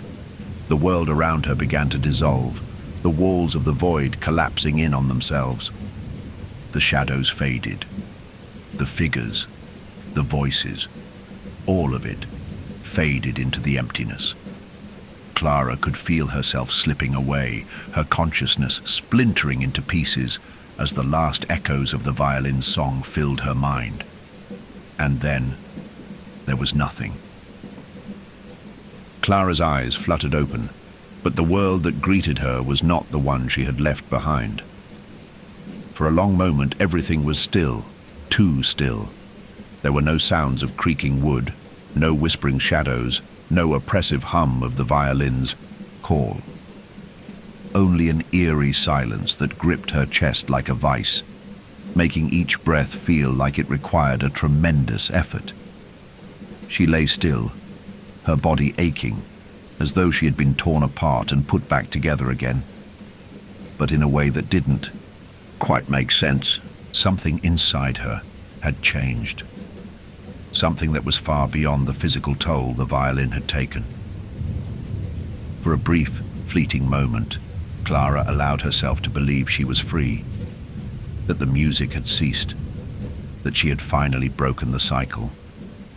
But as she sat up slowly, the air around her felt wrong. It was heavier, thick with an unnatural stillness that seemed to hang over her like a storm cloud, ready to burst at any moment. Clara's eyes scanned her surroundings. She was no longer in the void, no longer trapped in that spectral abyss. The room she found herself in was familiar. Her cottage, though somehow different. The walls seemed more oppressive, the shadows deeper, as if the very structure of the house had been altered by the force she had unwittingly unleashed. The room was dim, and the soft glow of twilight seeped through the window, casting long shadows that twisted unnaturally, as though alive, watching her. A heavy silence hung in the air. Not a comforting silence, but one laden with expectation, as if the world was waiting for something to happen, something that could not be avoided. Clara stood shakily, her legs unsteady beneath her as she moved toward the door, each step hesitant. She needed to leave. She needed to get out of this place, away from whatever force had taken hold of her. The instant her hand reached for the door handle, the room seemed to warp, the edges of reality bending and twisting in on themselves. The walls groaned, as if they were alive, as if the house itself was breathing in time with Clara's racing heartbeat.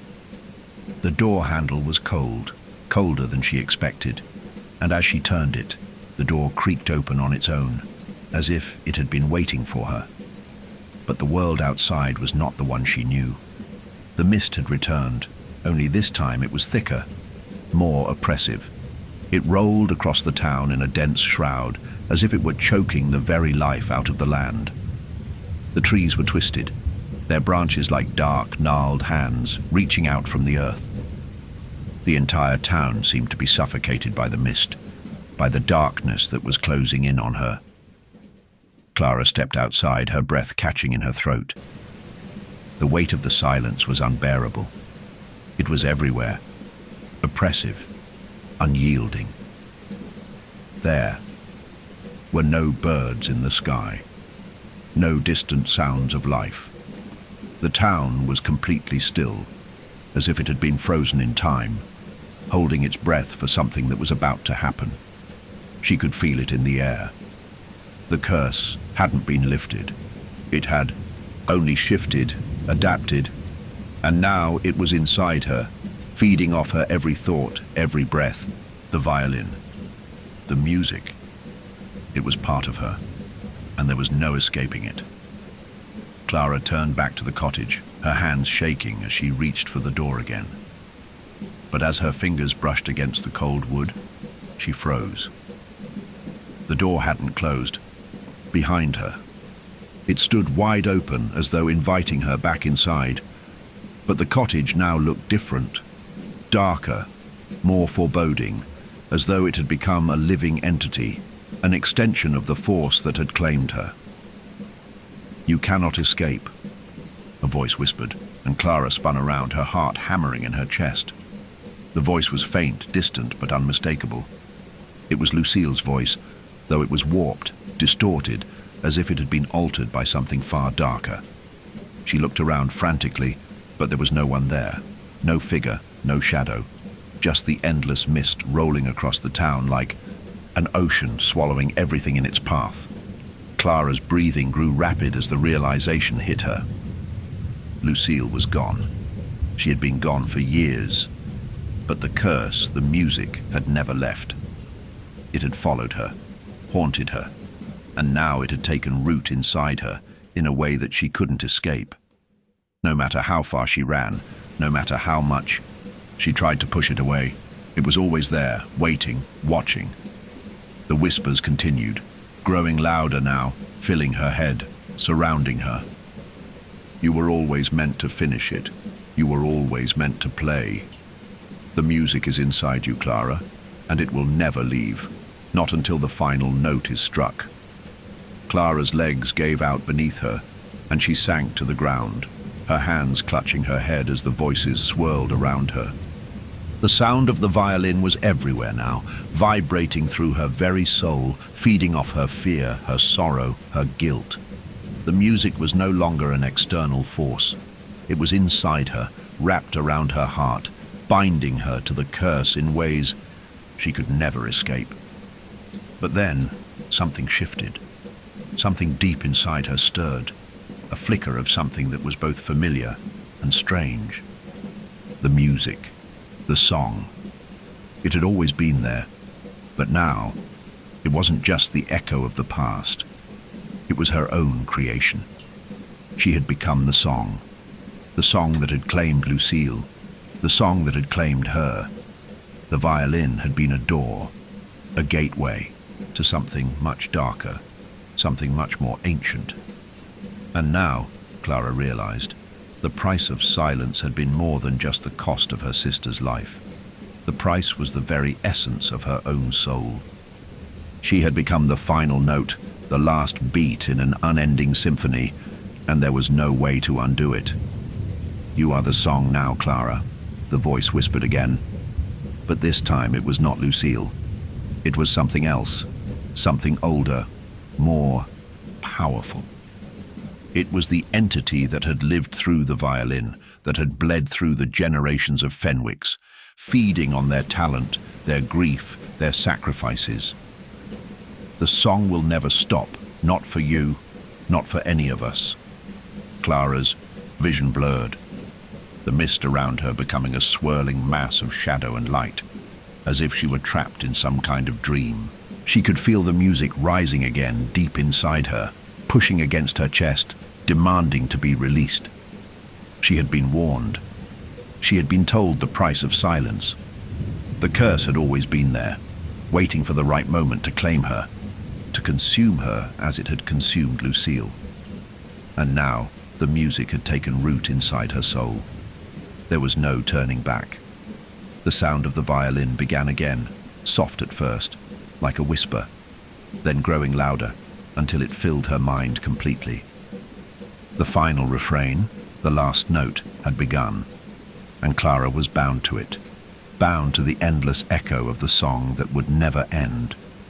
Clara's last breath was swallowed by the music, and the town of Carver's Hollow, once silent, was alive again with the dark symphony that had haunted it for centuries. Clara stood at the edge of the precipice, her hands trembling at her sides as the music swirled around her like a storm. The once familiar town of Carver's Hollow was now a foreign place, twisted and warped by the curse that had taken root in her soul. She had been given no choice. The violin had played its song through her. The final note had been struck. And now she was left to bear the weight of the symphony, an endless refrain that echoed through her mind, her thoughts, her very being. The world around her pulsed with the rhythm of the melody, a dark heartbeat that seemed to govern everything. The mist had thickened, the shadows stretching unnaturally long, as if the town itself was becoming consumed by the music. There were no longer the comforting sounds of the world, no wind, no birds, no life. Only the music remained, only the melody that had ensnared her, that had claimed her sister, and now claimed her as well. The cursed violin, destroyed in her hands and yet still so real in her mind, had left its mark on her. Every breath she took was in time with the rhythm. Every heartbeat in sync with the music. It was no longer just an instrument, it was her. She had become part of it, and it had become part of her, entwined in ways that could not be unraveled. Clara staggered through the streets, her steps unsteady, her body weighed down by the burden of the melody.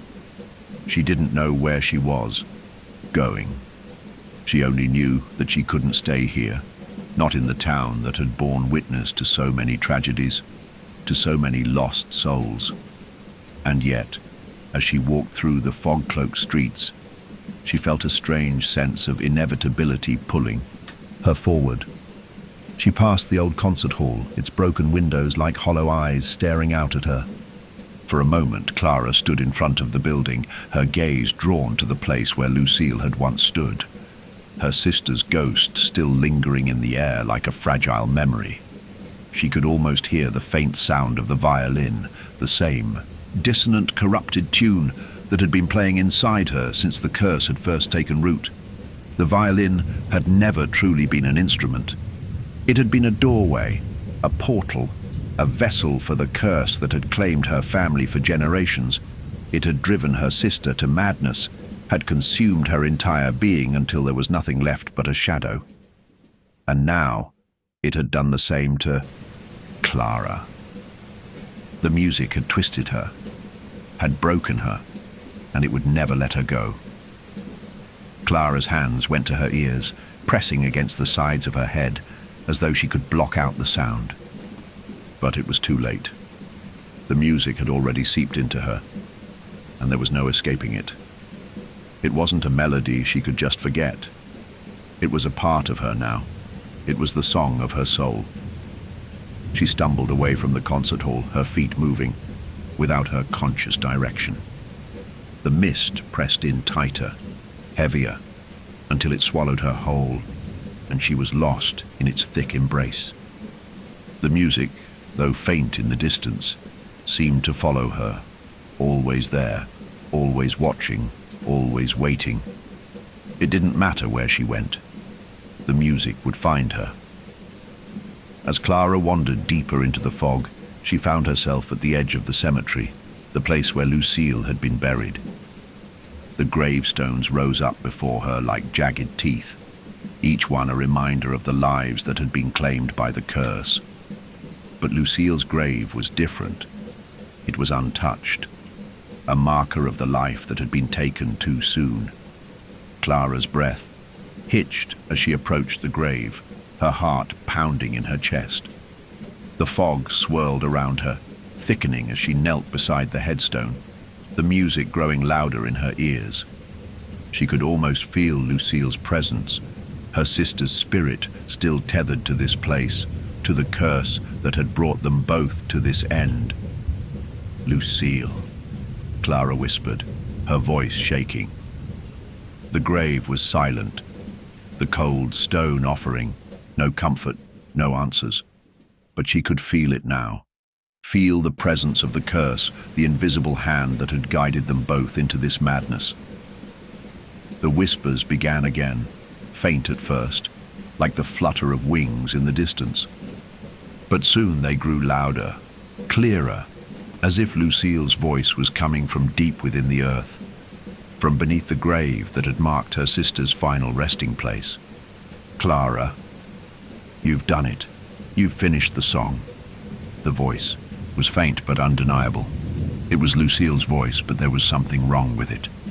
It was hollow, distant, as though it had been distorted by the very curse that had claimed her sister. We're together now, Clara. We're both part of it. The song, the curse. It never ends. Not for us. Not for anyone. Clara's hands trembled as she gripped the edges of the gravestone, her fingers digging into the cold stone. Her mind raced with the implications of Lucille's words. They were both part of it now. They were both part of the music, the curse that had claimed their family, bound them to the violin. The silence was an illusion. It would never be over. Not for her, not for Lucille, not for anyone who had fallen under the spell of the violin's melody. The ground beneath her trembled, and Clara looked down to see the earth shifting, moving. The fog seemed to come alive, swirling around her like a living thing, pulling her deeper into its embrace. The whispers grew louder still, the voices of the lost souls now mingling with Lucille's. Finish it, Clara. Play the song. Set us free. But Clara could feel the truth now. The curse was never meant to be broken. It was eternal. And as much as she longed to escape it, to let the music die, she knew that it had already consumed her completely. She had played the final note. There was no turning back. The mist rose around her, and Clara could see figures, shadows, twisted and deformed, moving in the distance. The spirits of the past, the lost souls who had fallen prey to the same fate.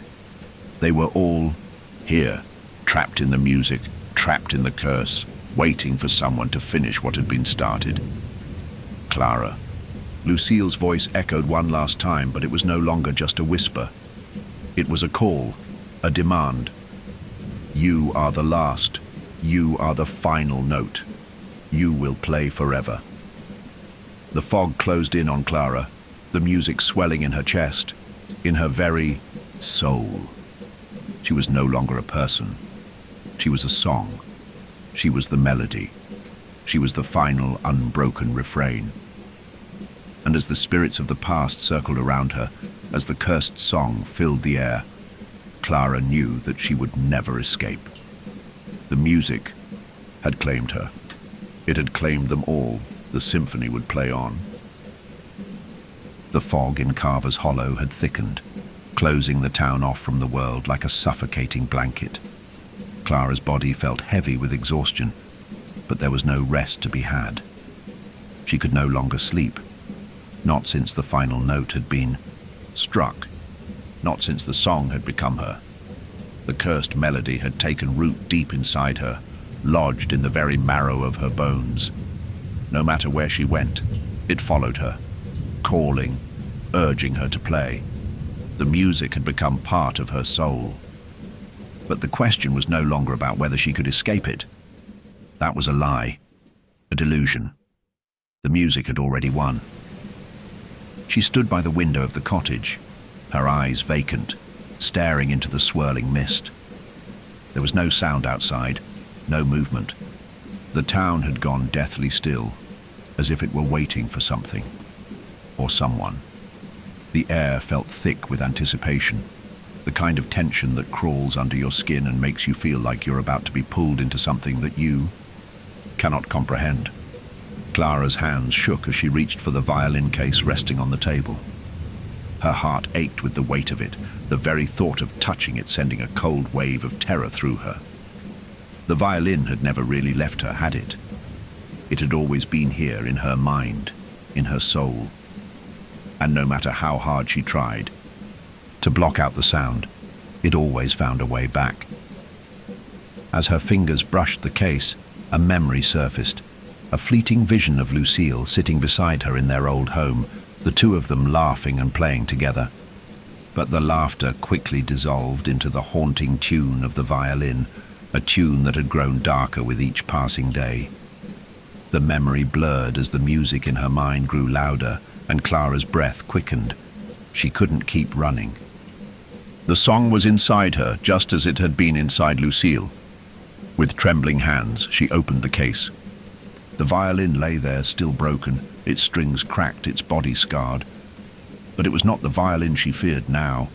It was the presence that came with it, the thing that had taken hold of her family for generations, the thing that had bound them all to the music. The violin had become a symbol, a tool of the curse, but the real power lay in what it could do to a soul. It was not just a song, it was a weapon. And now, it was hers. Clara closed her eyes, pressing the violin against her chest, feeling the cold wood against her skin. The whispers began again, low at first, like a murmur from the depths of her mind. You are the song, Clara. You have always been the song. Her fingers moved to the strings involuntarily, as though the violin had taken over her body, guiding her every motion. The music started as a faint hum, a delicate tune that felt familiar, like the shadow of something she had once known. But then, as she began to play, the sound twisted. The familiar melody warped into something darker, something more chaotic. The notes grew jagged and sharp, scratching against the air like nails on glass. Clara's hands trembled as she forced herself to continue. She couldn't stop. She couldn't. The music was no longer her own. It was as though the violin had become an extension of the curse itself, pulling her deeper into its madness. Each note felt like a betrayal of everything she had once believed, a betrayal of the love she had once shared with Lucille. And yet she couldn't stop. The music drove her, propelled her forward, consumed her.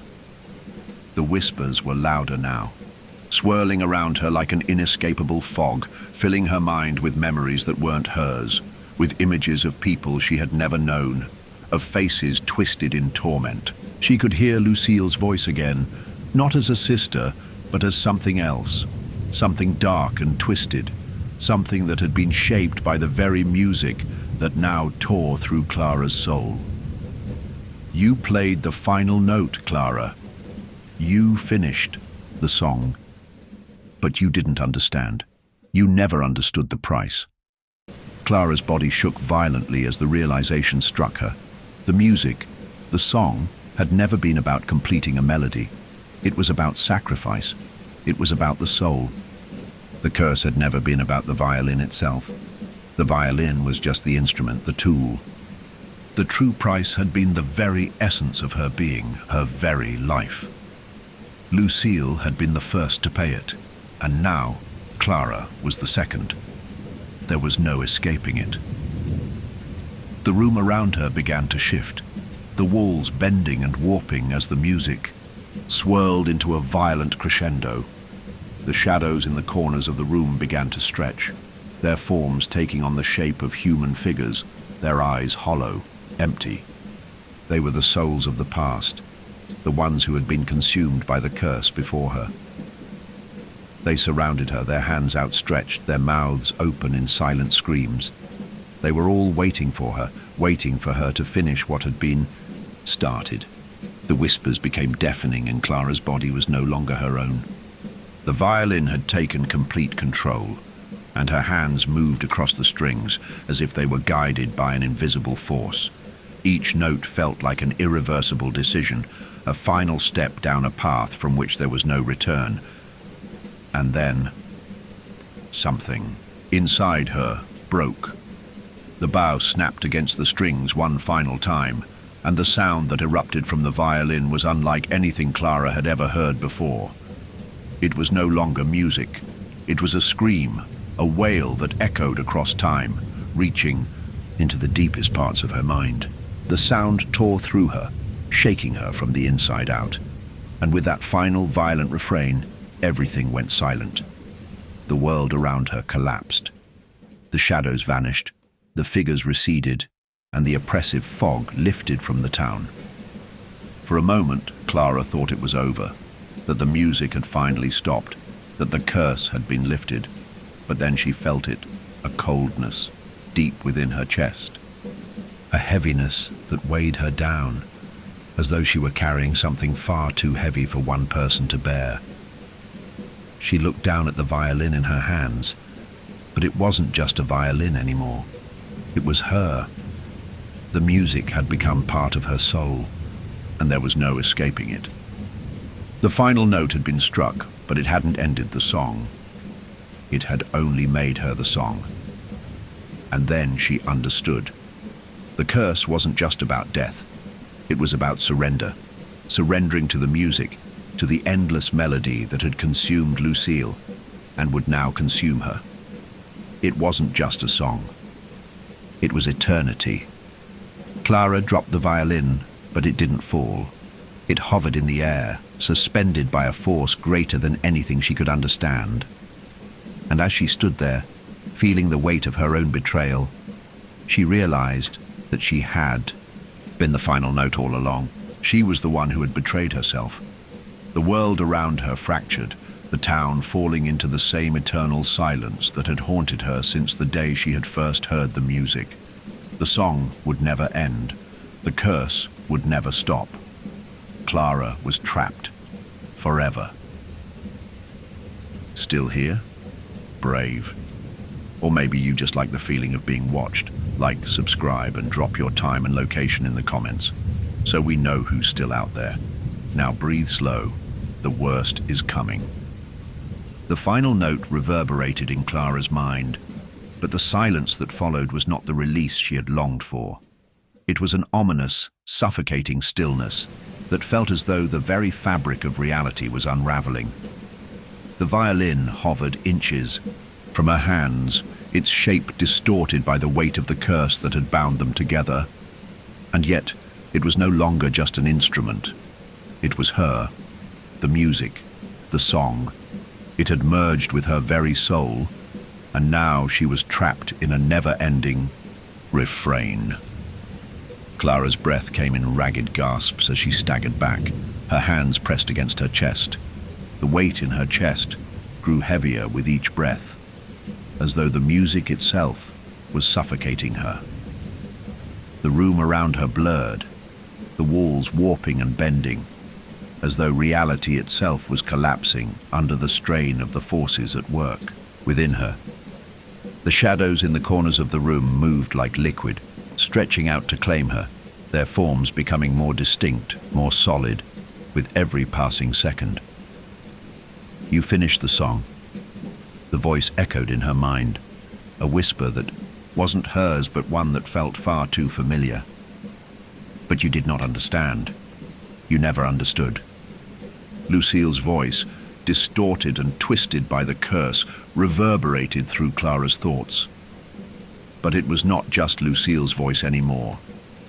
It was the entity, the force that had guided her family to this very point. It was not a voice, but a presence that had always been there, lurking in the shadows of her mind. It had been there long before the violin had ever found its way into their lives. It had claimed Lucille, and now it had claimed Clara. Clara collapsed to her knees, her hands clutching her head, her body racked with tremors. The melody, once an echo in her thoughts, now filled the very air around her, deafening, drowning out everything else. She could feel it, pulsing in her veins, coursing through her as if it had become part of her heartbeat. The music was not just a melody. It was a force, a power that had taken hold of her, her family, and now the town itself. "It's too late," the voice whispered. "You are bound to it now. There is no escape." The shadows gathered around her, closing in like an embrace but not a comforting one. They were the spirits of the past, those who had fallen victim to the curse, those who had played the violin and become consumed by it. Their faces were distorted, hollow, their eyes filled with the same emptiness that had claimed Lucille. They moved like shadows flowing through the air toward Clara, their mouths open in silent screams, their bodies twisted and broken by the very force they had once served. Clara could hear their voices now, not in her mind, but in the space around her.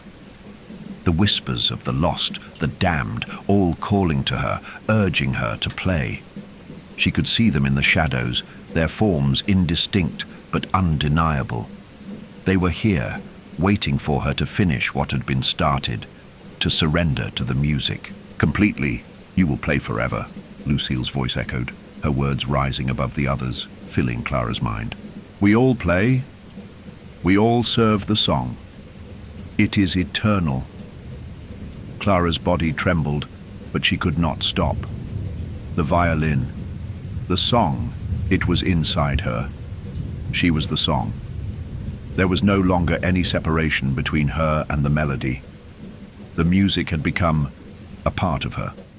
The violin was not merely an instrument. It was a conduit, a gateway to the entity that had claimed her family for generations. It had begun with Lucille, and now Clara was its final note. The shadows loomed over her, their figures growing taller, more defined, their voices rising into a chorus of twisted melody.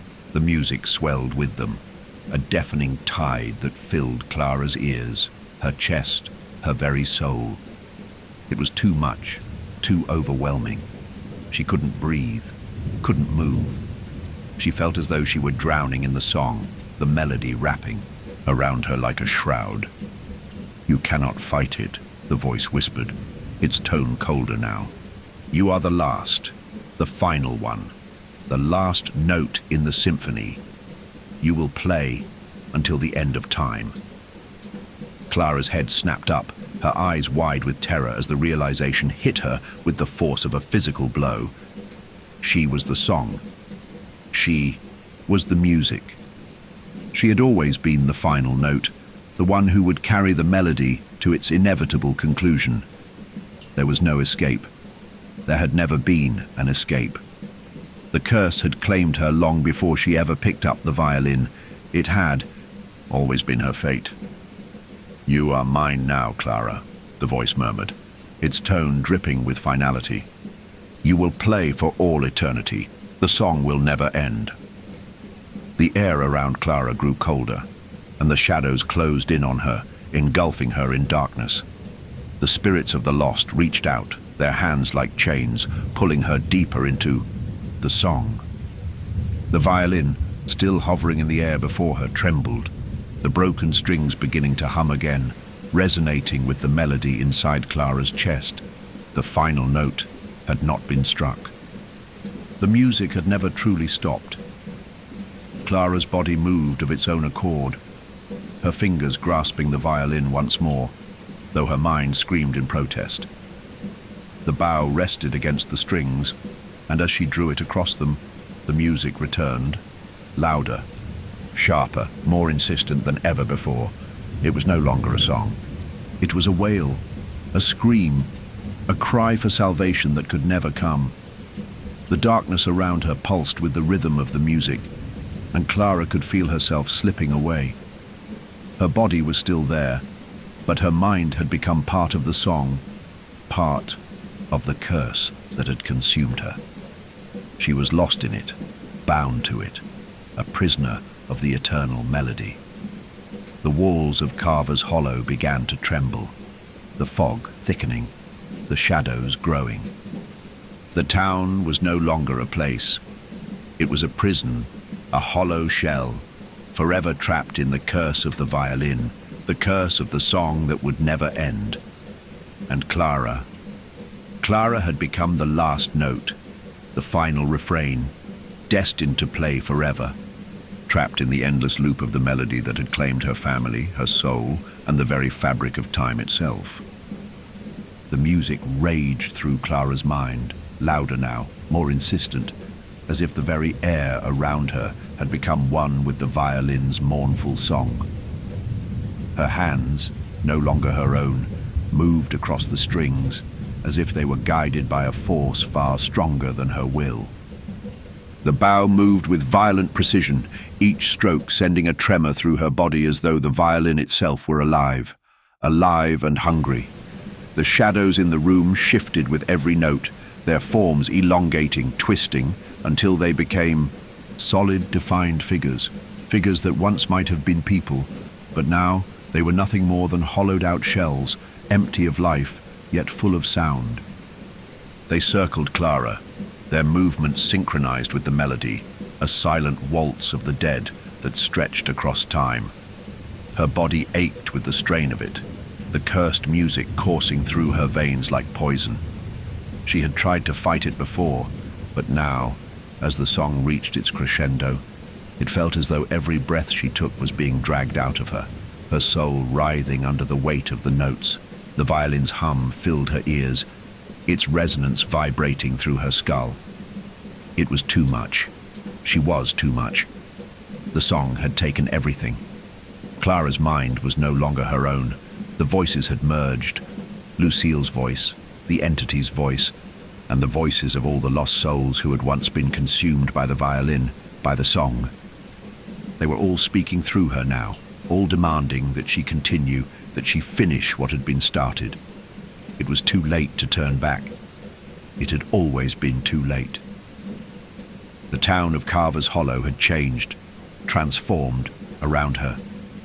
The mist had thickened, becoming a living, breathing entity swirling around Clara's feet like a serpentine mass, slithering into her skin, into her thoughts. The walls of the cottage, the place she had once found safety in, were now warped and distorted, bending with every note she played. It was as though reality itself was succumbing to the song, folding into itself, collapsing under the weight of the curse. Clara's eyes, wide with terror, flickered from the violin to the shadows that now filled the room. They were moving, slowly, inexorably. The figures that once hovered in the periphery of her vision were now unmistakable, solid. Some were faceless, their heads hollowed out like empty husks, while others had no bodies at all, just roiling masses of darkness, their forms undefined, but their intent clear. The souls of those who had fallen to the curse, the forgotten, the broken, were here, walking the edges of her world. Their empty eyes stared at Clara, their mouths moving soundlessly. But Clara could feel the weight of their gaze. They were not just watching, they were waiting. Play, Clara, play for us. The voice of Lucille, distorted, warped by the curse, came again, faint at first, but growing louder as Clara's fingers moved across the strings. She could hear it, feel it, the sorrow, the despair, the endless pull toward the music. The song was not just a melody. It was the very pulse of her existence now. The very force that had taken Lucille, the very force that had taken her family. It was inside her. She had become part of it. The dead moved closer, their feet dragging against the floor, their limbs stiff, unnatural. Each one was bound to the same fate. Each one had played the violin. Each one had fallen under the spell of the music. And now they were here to claim Clara, or rather to claim her soul. You will play forever. Lucille's voice echoed once more, now filling the entire room, drowning out the melody that Clara herself had become. The music, once a piece of her, was now an alien force that sought to take her completely. Finish the song, and we will all be free. Finish it. It's too late for you, Clara. The song has already claimed you. Clara's vision blurred as the shadows pressed in, tighter. Her hands continued to move, her body no longer her own as the bow danced across the broken strings. Her heart pounded in time with the beat, and with every stroke she felt her very essence being torn away. The pull was so strong now, so overwhelming. The song was inside her, and it was consuming her. The room began to twist, the walls buckling, as though the very foundations of reality were crumbling. The spirits surrounded Clara, their eyes empty but filled with hunger. They were waiting, waiting for the final note, waiting for the end that had never come. Clara's mind screamed for release, but she could not stop. She could no longer tell where the music ended and she began. The violin had become her. She had become the violin, and the song The song was endless.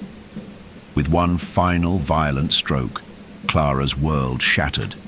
The spirits leapt toward her, their hands outstretched, their mouths open in silent screams. The violin wailed one last time, a tortured, shrieking sound that reverberated through the very air, shaking the town to its core. The shadows collapsed into Clara, wrapping around her like a shroud, suffocating her as she played, as she became part of them. She felt the weight of the music crush her, felt the presence of the dead, the lost souls, consume her. And then, the final note rang out, shattering the air, echoing in every corner of her being. Clara was gone. But the music never stopped. The town of Carver's Hollow, now forever shrouded in mist, stood silent, waiting for the next to come, the next to fall to the song. The melody continued to play, filling the air with its mournful wail, and the dead played on. The veil of silence hung thick in the air. Carver's Hollow stood untouched, its mist still rolling over the town's dilapidated buildings, creeping into every forgotten corner of the streets. There were no cries of birds, no distant hum of human life. It was as if time itself had stopped, leaving only the cold and the dark. A timeless feeling of death hovered over the land, seeping into the soil, the trees, the very stone of the abandoned concert hall. But the music, oh, the music, had not stopped. It continued its relentless echo through the mist, no longer merely a haunting whisper, but a tangible presence that filled the empty spaces of the town. A pulsating beat, steady and eternal, resonated from the concert hall, carrying with it the screams of the souls who had once played, those who had fallen before Clara, those who had been consumed by the violin's curse. For weeks, no one had dared to approach the town. But on this particular day, under the grey sky, an unexpected figure stood at the edge of Carver's Hollow, watching it with dark, calculating eyes. He had arrived, drawn by something far more powerful than curiosity, an inexplicable need to understand the town's curse. His name was Daniel Barlow, a man of both faith and obsession, seeking answers to the impossible. The violin's song had reached his ears far beyond the confines of Carver's Hollow, pulling him closer until the rhythm of the melody became part of him. He had heard the whispers, had followed the reports from people who had left the town after it had become known for its cursed reputation. The violin, the death, the family. Daniel's mind had been consumed by it. He had read everything, journals, letters, obscure references, until it all led him here, to this forsaken place, where everything had begun, and where, he believed, the key to unraveling the curse was waiting. The problem was, he wasn't certain he understood what he had been summoned to. Daniel paused at the entrance to the concert hall, the heavy door creaking open without resistance. He didn't flinch as the darkness enveloped him. The faintest, most familiar sound lingered in the air. The violin's song was louder here, deep within the hall. His senses screamed, urging him to turn back, but there was no turning away. Something had already begun. There was a pull to the sound, a magnetic force that threatened to take control of his every step. Inside, the once grand hall was decayed. Its once luxurious chandeliers were shattered, the floor cracked beneath his boots, broken benches lined. The room like forgotten skeletons of some long-lost performance. The walls were smeared with grime and time, the decay of a place forsaken by the living. And yet, the air vibrated with the faint hum of an ancient power, an energy that filled the room, feeding off the very remnants of the past. Daniel moved toward the stage, his heart racing as the music seemed to swell and distort, becoming more pronounced with every step. The very walls of the hall seemed to groan under its weight, and there, standing at the center of the stage, was a figure, cloaked in shadow, facing away from him. He froze, his breath catching in his throat. The figure was unmistakable. It was Clara Fenwick, her face pale as death, her expression blank, void of all emotion. She stood motionless, the music swirling around her, rising from the broken violin that lay in her hands. "Clara." Daniel's voice cracked as he called out to her, but there was no response. She remained still, her back to him, her form outlined against the empty seats of the hall. Daniel took a step closer, hesitating as he drew nearer. His pulse quickened with both excitement and dread. What was this? Was it truly Clara? Or was it something more? Something beyond her, beyond anything he could comprehend. He had come to understand the power of the violin, but what was he seeing now? Was this a dream? Or had the curse of Carver's Hollow claimed more souls than he realized? With every step closer, the song seemed to distort even further, a furious crescendo of dissonant notes. Clara's body jerked once, and then, as if awakened by the movement, she turned to face him. Her eyes were empty, black pits, lifeless. There was no recognition in them, only an emptiness so profound it chilled Daniel to his core. Her lips parted, but no words came from them. Only the sound of the violin, the sound of her being swallowed by the music. Daniel felt a cold hand grip his chest, and he stumbled back, his breath ragged, his mind reeling. What had happened to her? What was this? He could see her, hear her, but it was like she wasn't really there. It was as though the woman before him had become a vessel, a hollowed-out shell of what she once was.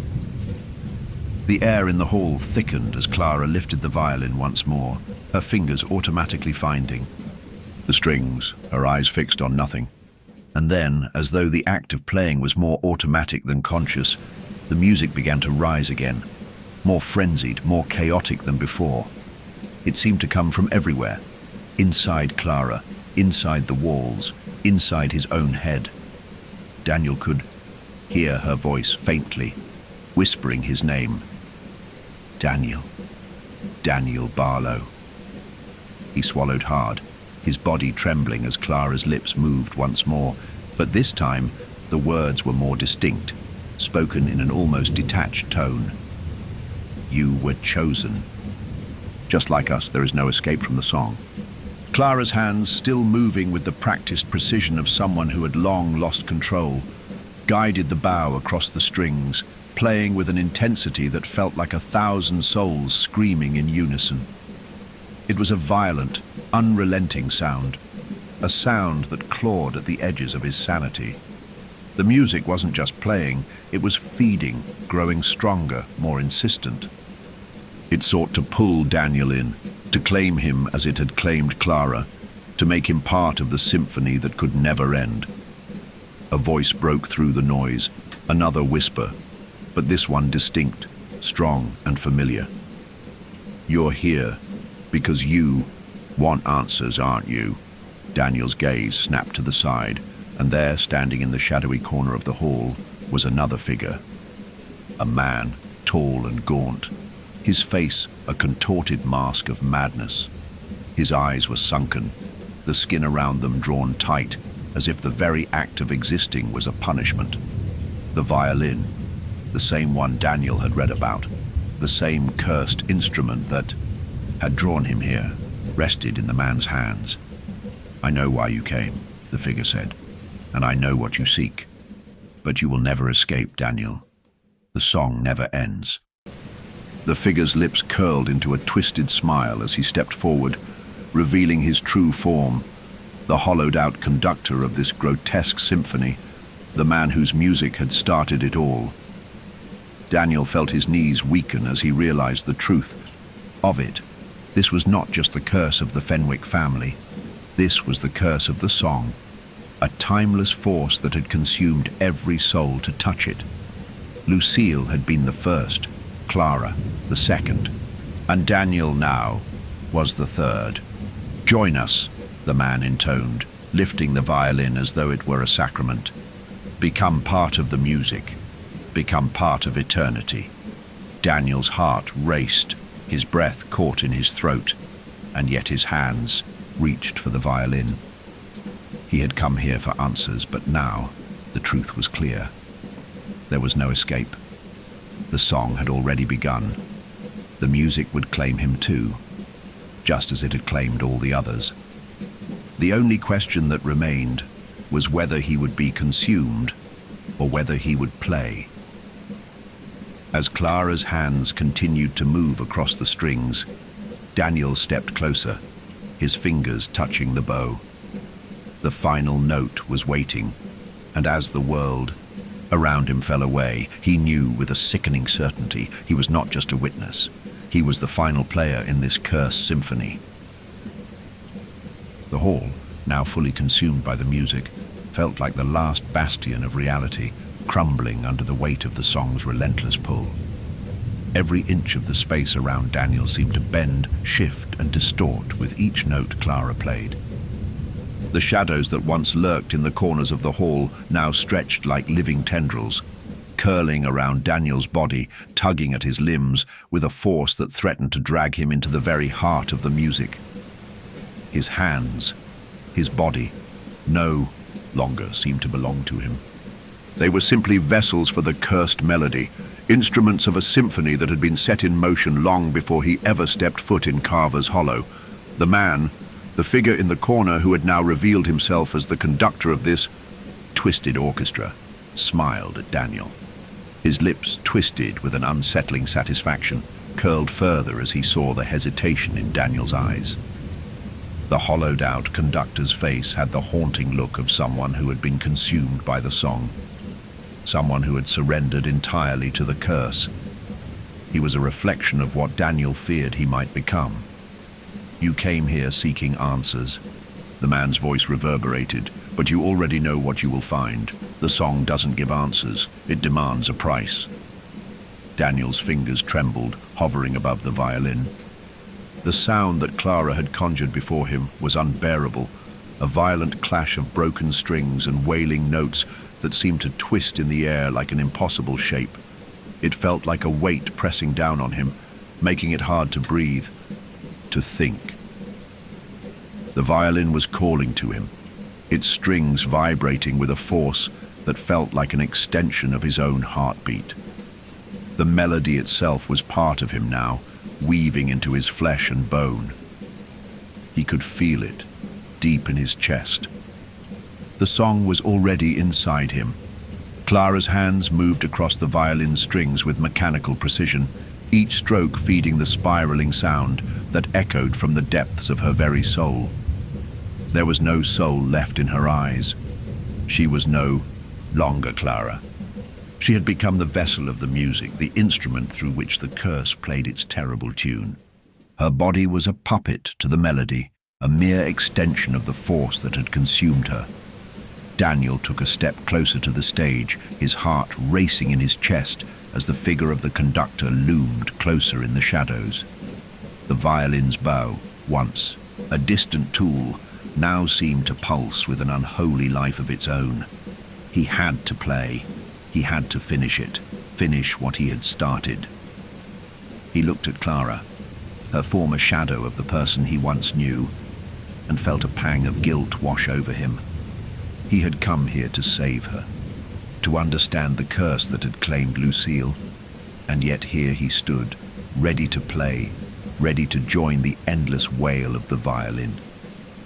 "You will be the next," the conductor's voice echoed again, his tone almost pitying, as though Daniel had no choice but to give in. "You'll play the last part, the final movement. The price of silence is too steep. All of us, Daniel, Lucille, Clara, even I, we've all given something. But you are the final. Conductor, you will lead the song. You will be the one who finishes what they began." Daniel clenched his fists, his mind racing. Lead the song. The idea was unfathomable. How could he, an outsider, someone who had only come seeking answers, become a part of this eternal melody? How could he possibly be the one to finish the song, when it had already consumed 2 generations? The music intensified, each note more frantic, more discordant. The violin's call reverberated inside his skull, making his head spin. The shadows closed in on him, the very walls of the hall shifting, as if the space itself had been altered by the relentless pull of the curse. "You're already playing," the conductor whispered. "You are already part of it." Daniel's breath caught in his throat. He hadn't realized it, but as his fingers hovered over the violin, the bow had already found its way into his grasp. The strings hummed beneath his touch, as though they were aware of his hesitation, aware of his fear. The melody wasn't just a sound. It was a force that demanded control, that demanded total surrender. "Clara," Daniel whispered, his voice hoarse as he looked at her. Her face was a mask of death, her once bright eyes dark, void of everything but the music. She was not the girl he had come to save. She was the song, a lost soul swallowed by the curse. "We're all part of it now," the conductor's voice rang out, sharp as a knife. "The song never stops. You will play forever." Daniel's heart raced as his fingers trembled against the strings. He could feel the weight of the curse pressing down on him, could feel the presence of every soul that had been taken before him. Lucille, Clara, and all the others who had fallen to the music. Their voices whispered through the melody, their presence echoing in the very air. They were waiting for him to play. With trembling hands, Daniel raised the bow and placed it gently against the strings. The moment it touched the violin, a shock of electricity coursed through his body. The song flooded into him with a violent rush, drowning out every other thought, every other feeling. It consumed him, pulling him into the rhythm of the melody, making his body move with a will that was not his own. His fingers moved, but it was no longer him playing. It was the song, controlling him, guiding him, consuming him. The hall swelled with the wailing, discordant sounds of the violin, and the shadows reached toward him, their hands grasping for him as he played. He could feel them, their cold fingers wrapping around his arms, their hollow eyes staring into his soul. They were not gone. They were still here, still trapped in the music, just as Clara was, just as he was now. Daniel's eyes locked with Clara's, and for a fleeting moment he saw her, the real her, through the mask of the song. He saw the desperation, the terror, the loss in her eyes, but it was gone as quickly as it came, replaced by the hollow gaze of the violin's curse. She had already been consumed by the melody, and now he was no different. "You will lead them," the conductor's voice echoed in his mind. "You will play until the end of time." And with that, the last piece of Daniel's resistance shattered. His body moved on its own, his fingers dancing across the strings as the music built to its final impossível crescendo. The melody spiraled upward, the sound so overwhelming it seemed to shatter the very air around him. The walls of the hall seemed to collapse, the very town itself unraveling, consumed by the music. Daniel played on, his fingers moving faster, more desperately. The song had taken hold, and there was no way to stop it. He had become the conductor, the one who would guide the symphony through its eternal performance. As the final note rang out, the world collapsed into silence, only to rise again with the beginning of the next movement. The cycle would never end. Daniel Barlow had become part of the song, and like Lucille, Clara, and the lost souls before him, he was trapped in the melody for all eternity. The music had never stopped. It echoed through Carver's Hollow, reverberating through every corner of the town, wrapping itself around the decaying buildings, winding its tendrils into the very bones of the earth. It was the kind of melody that could never be forgotten, even by the dead. Even as the town itself seemed to decay and rot, the music kept playing, filling the spaces between the ruins and the mist with a terrible, inevitable rhythm. Daniel Barlow had thought that by joining in, by playing the violin, he would find answers. But now, as the sounds of his own fingers skimming across the strings resonated within him, he realized the terrible truth. There were no answers in this song. There was only more music, more endless notes. It was all part of the curse. The melody was the only truth. Clara's vacant eyes stared at him across the room, the hollow shell of the woman he had once hoped to save. The violin had claimed her, just as it had claimed Lucille before her. And now, it had claimed him too. The once comforting idea of salvation, of some kind of resolution, was lost to the shrill screeching of the cursed strings. It was too late. They were all too far gone. But as Daniel continued to play, a terrible realization began to set in. There was a weight now. He could feel it in the strings beneath his fingers, in the vibrations that shook through his chest. The music wasn't just endless, it was building. Something was changing. The song had always been a weapon, a force to consume. But now it was turning. It was drawing something out of him, something ancient and unknowable, as if the violin was trying to harness more than just their souls. "You think you understand, Daniel?" The conductor's voice rang out, its cold certainty crawling under his skin. He hadn't seen the man since their last encounter, but his voice filled the room, as though the figure was standing right beside him. "You are the final one, the last conductor of the cursed symphony." Daniel's hands froze, his fingers hovering above the strings. The music was no longer coming from him alone. It felt as though something else had taken hold, pulling at his very soul, coaxing him into the final stage of this wretched composition. The conductor's form materialized. At the edge of the stage, the faint, transparent figure stepping into view. His eyes were dark, filled with the hollow knowledge of someone who had long ago embraced the music's true power. The conductor had been the first, the one who had started it all, and Daniel was now the last to join. The final note in the long, twisted refrain. "Don't you see?" The conductor's voice was low and guttural, as if it were being pulled from the depths of the earth. "The music doesn't end with death. It begins with it." The weight of the words settled over Daniel like a shroud. He could feel the music moving inside him, shifting and changing, transforming him into something else, something unrecognizable. The violin was no longer just a cursed object. It was a doorway, a key to something far darker, something more powerful than he had ever known. "It's not just about your soul," the conductor continued. "This song, Daniel, is a binding. It is a contract. You have played the final note, but you haven't finished the symphony." The hall seemed to pulse with every beat of the music. The shadows around them stretched and contracted, the walls of the concert hall swelling as if the entire building was breathing in time with the song.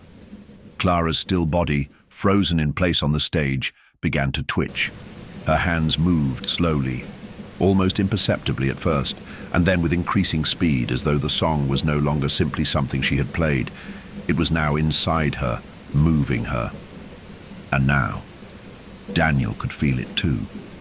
The music was beginning to bend his body to its will, pulling him into a dance that he could not escape. "You cannot run from it, Daniel." The conductor's voice rang again, and this time it seemed to come from everywhere. "You've already started. The song will continue through you." The air in the hall grew colder, colder than it had ever been.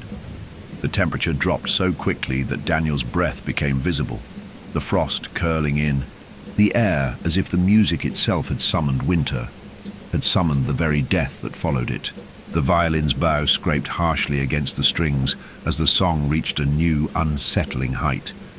Each note felt as though it was pulling something from deep inside of him. His chest ached with the pressure of it, his breath ragged, but still, his fingers moved.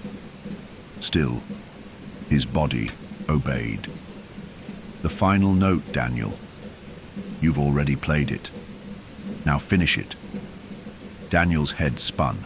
The walls of the hall were now completely obscured in shadows, the air thick with a presence that suffocated, him that pressed against his chest. The conductor's figure was moving closer now, his transparent form flickering as though he was walking through time itself. The man smiled, but it wasn't a smile of triumph. It was a smile of revelation, as though he could finally see the truth of Daniel's fate. You think you're the last? You're not. The conductor laughed softly. You were chosen, just as they were, just as Clara was. But the song doesn't stop with you. It passes to the next, and it always will. With a sudden, jarring clarity, Daniel understood. The eerie song was never meant to end.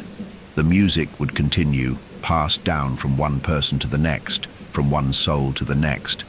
It was not just a curse, it was a never-ending cycle. It needed a conductor to keep it alive, to guide it to its final, eternal performance. And now, Daniel had taken that mantle. He was not just playing the violin, he was its keeper, the next in line to control the dark forces it wielded. The room swirled, the shadows now moving with malicious intent. Daniel could feel the song growing. Inside of him, louder, stronger, as it overtook his body. He wasn't just playing now, he was the instrument.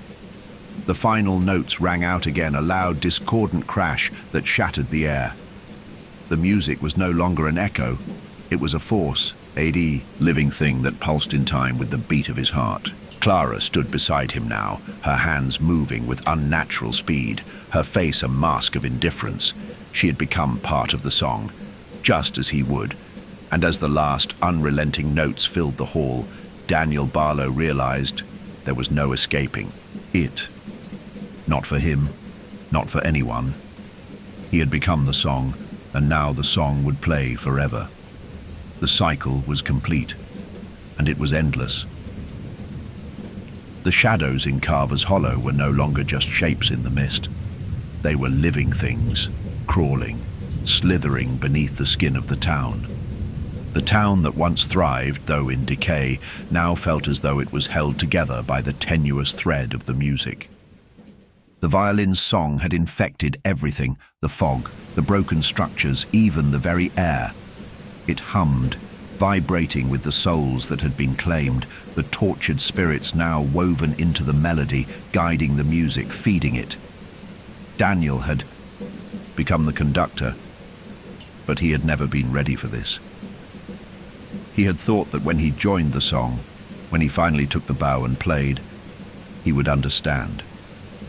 He would unravel the mystery, break the curse, and perhaps free Clara. But now, standing in the center of the hall, the truth was as clear as the broken strings of the violin in his hands. The song wasn't meant to be broken. It was the binding force, the thing that kept everything alive, everything moving, everything in Carver's Hollow. It had fed off Lucille, then Clara, and now him. And soon it would reach beyond this place. Music had not only consumed Clara, it had consumed him. His body was no longer his own.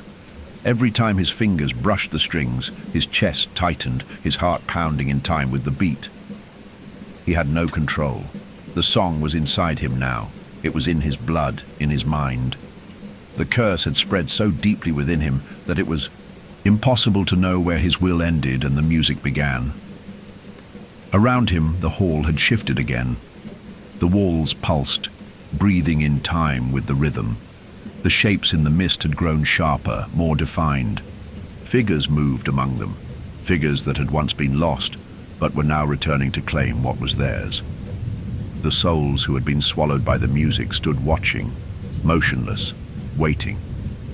Each face was etched with suffering, their mouths open in eternal silent screams. Daniel could feel them all, even though they didn't speak. They didn't need to. Their presence was felt in the space around him. He was their conductor now, the final conductor. The air around him vibrated with a sickening force, and Daniel's fingers gripped the bow tighter, unwilling yet compelled to continue. "You've taken it," the voice of the conductor echoed in his mind. The song is in you, Daniel. You play it now. You lead the music. Forever, the conductor's voice, once disembodied, now stood before him. The figure, a skeletal shadow, was no longer an apparition. He was solid, a twisted reflection of the man Daniel had once imagined him to be. His eyes were hollow, as though they had been emptied long ago, and his smile was cold and mocking. You are the one now, Daniel. You will keep the melody alive. The song never ends. Not for you, not for any of us. Daniel's mind spun as his body moved with the song's cruel rhythm. He could feel the weight of it crushing him, forcing his fingers to move in ways that were not his own. His chest burned, the melody dragging him deeper into the abyss. "No," Daniel whispered, though his voice was weak, barely a breath. "I can't be the one. Not again." But his words were drowned out by the sound of the music. The crescendo built again, louder, sharper, until it was all that mattered. His body swayed with the rhythm, unwillingly, but entirely bound to the curse. The violin was no longer just a musical instrument. It had become an extension of him, and in turn, he had become an extension of it. The soul of Carver's Hollow, bound by the eternal song, was in his hands now. "You cannot escape," the conductor's voice mocked him. "The song has claimed you. You will play until there is nothing left." Daniel's hands moved against his will, the bow scraping against the strings. The notes tore through the air, screeching and howling with an intensity that seemed to distort the very space around them. The walls of the concert hall began to fracture, the cracks spreading like veins across the stone. The music had become more than just a sound. It had become a living thing, a force that was eating away at everything in its path. And it was spreading. The town was shaking now, the very foundations of Carver's Hollow groaning under the pressure of the melody. "Clara," Daniel gasped, his breath tight in his chest. Her ghostly figure loomed before him, but it was different now. No longer the woman he had tried to save, she was a part of the music. Her body moved with the rhythm, her once living form now a twisted puppet of the song.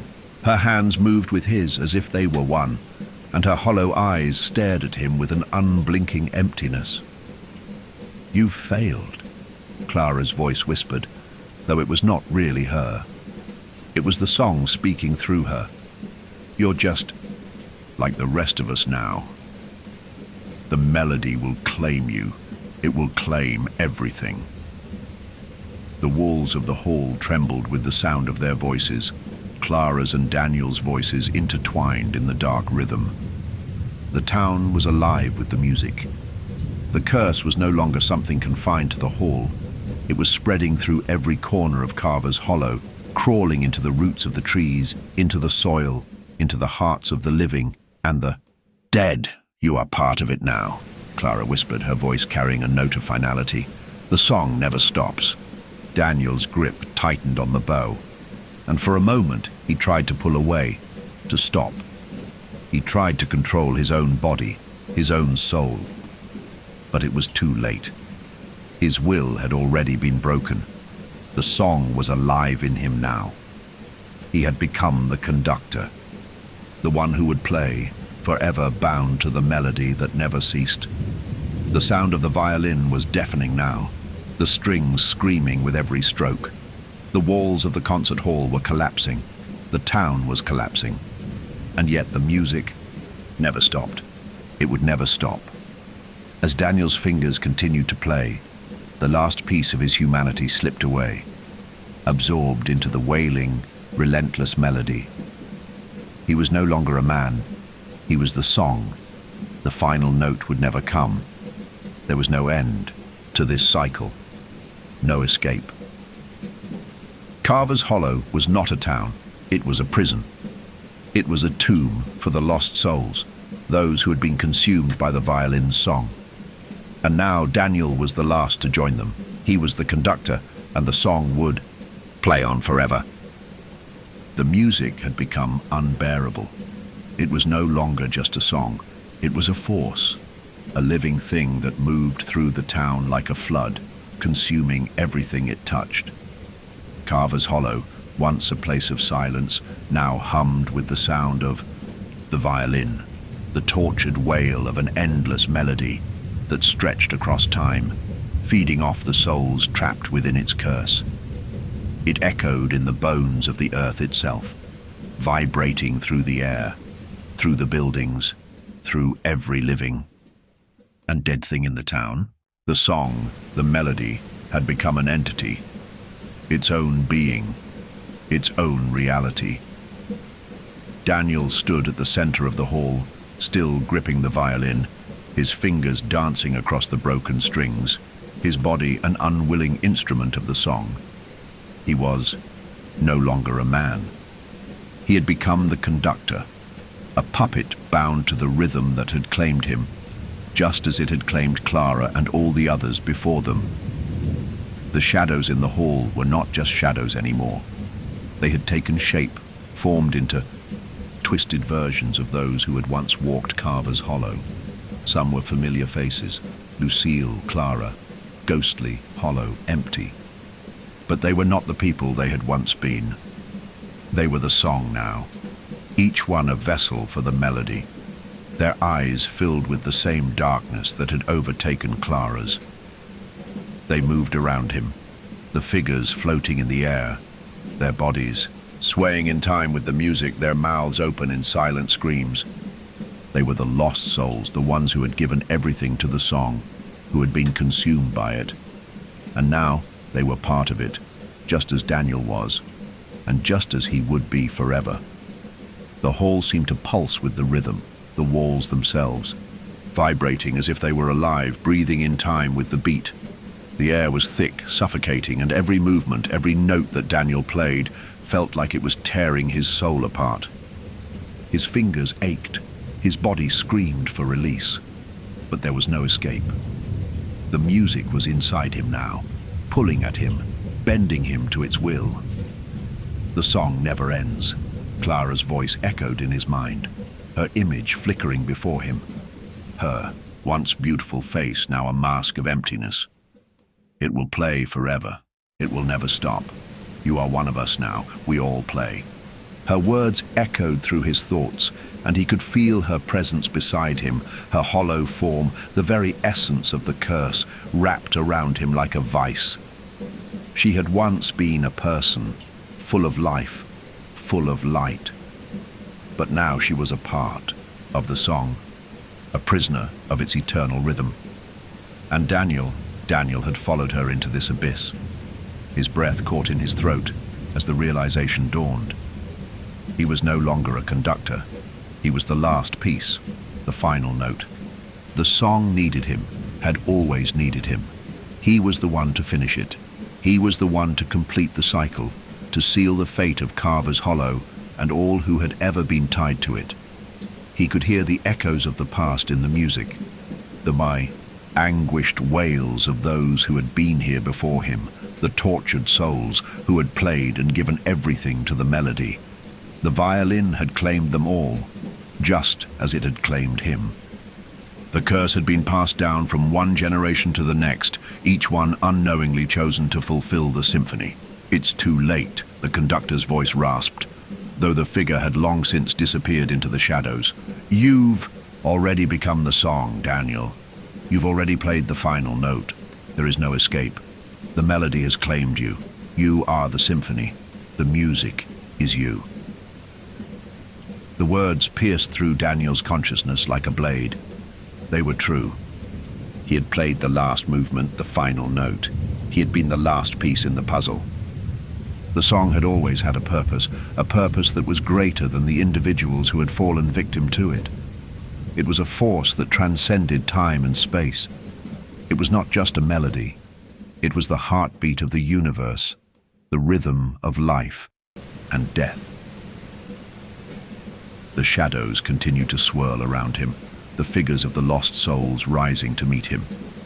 Their faces were contorted in agony, their hands reaching out to him, begging him to continue, to finish the song. The hall began to change. Again. The walls crumbled, the floor cracked and split open, as though the entire building was being torn apart by the force of the song. The figures that filled the hall, Lucille, Clara, and all the others, moved closer, their forms blending together, becoming part of the music itself.